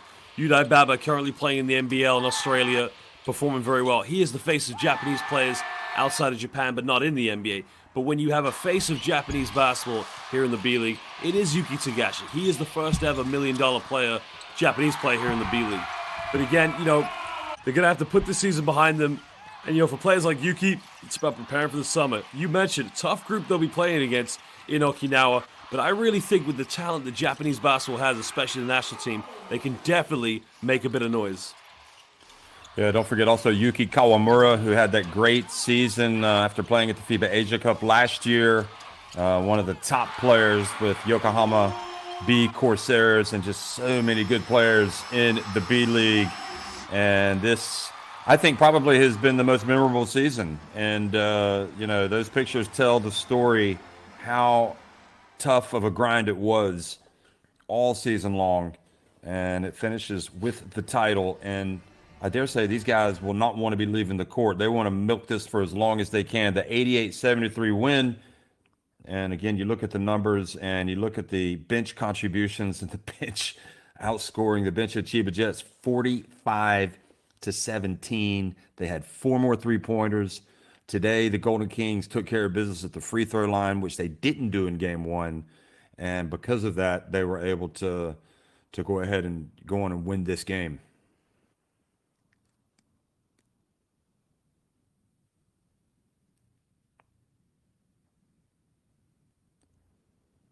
Well, another different stat in this game, Jeff, was the rebounds. You can see that, 10 difference just as it was yesterday, but that's all down to Jack Cooley and the Morocco man. You know, it's very tough to sum this up, but I think tactically, if you break it down, what Chiba really let themselves down is anxiety in their play. This is a team that lives and dies by the three-pointer, but it almost was the case of they weren't making three-pointers. They kept anxiously taking more and more, and they weren't adapting their game up. And I think that's something John Patrick next season in the crunch will have to adapt his players to. If it isn't going our way, we got to find other ways to score. But it was very close. But again, credit to that man there, co-flipping. He was the co-factor here in this final game.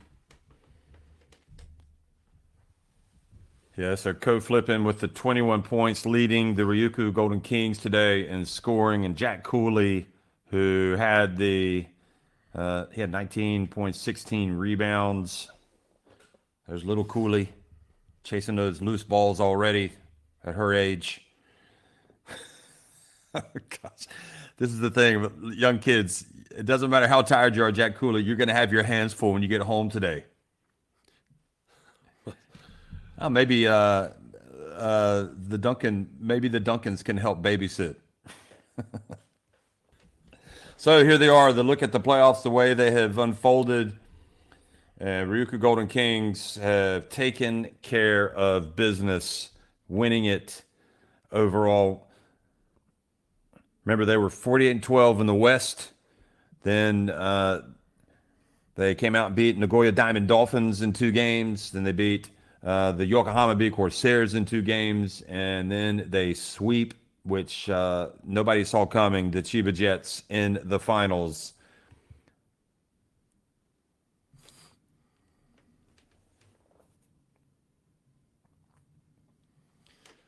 Just imagine, though, Jeff, this could have been a completely different playoff series had one of these teams been knocked out. I mean, look, Chiba Jets that had come from behind against Hiroshima Dragonflies. But imagine if Alvac Tokyo had a full-stretch team in, but they didn't have Justin Cobbs, the naturalized player for Montenegro, nor Daiki Tanaka, nor Ryan Rossler. Had those 3 players played, maybe it would have been a different semifinal, of course. But the Golden Kings, my word, I mean, they have really, they've swept their way right to the final. Yeah, and again, you look back at their regular season, and they were dominant. I mean, the only team that was better was Chiba, as well as in the Emperor's Cup. But we see it time and time again. To win a treble, to win multiple trophies in a season, it's very difficult. And this was just going to be a team that wasn't going to be denied. So that is for the 2023-2024. Makeup of the B.LEAGUE season, or the B.LEAGUE coming up. So it'll be exciting to see how these teams perform, not just these 2, but everybody else. Every season tells its own story. I'm not sure how many people saw Yokohama going from a team with a losing record to a winning record the way they did this year. Just a lot of good teams. But it is a season that just feels like it's never going to end for these guys. Tough games on weekends, and finally they're going to be able to go home and put their feet up and relax a little bit.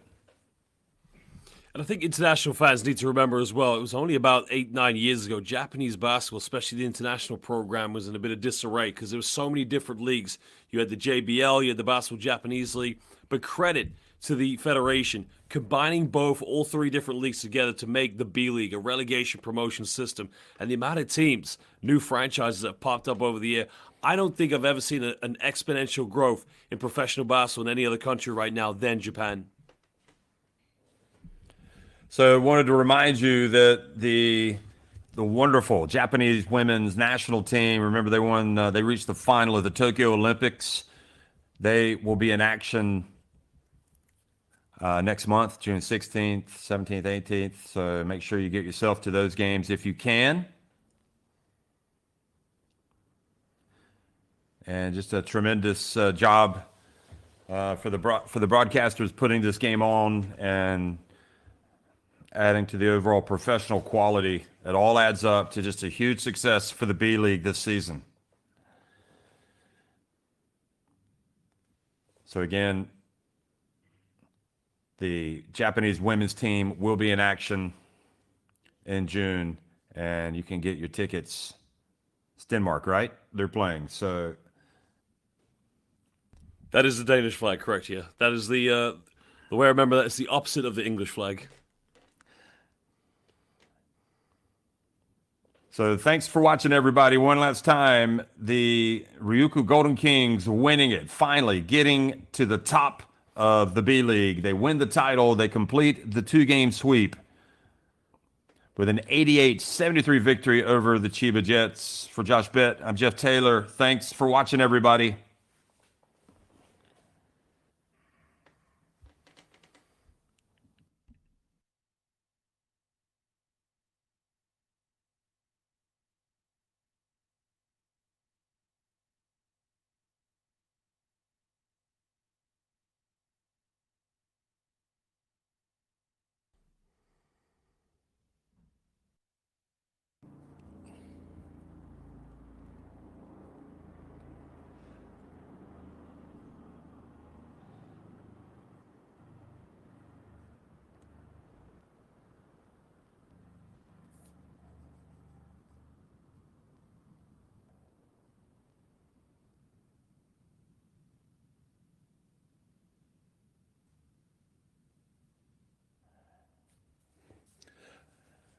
One last time in Yokohama, 88-73, the Ryukyu Golden Kings cap a magical B-League championship season by winning over Chiba Jets, completing the 2-game sweep in front of a record crowd here in Yokohama. More than 13,600 turned out to watch.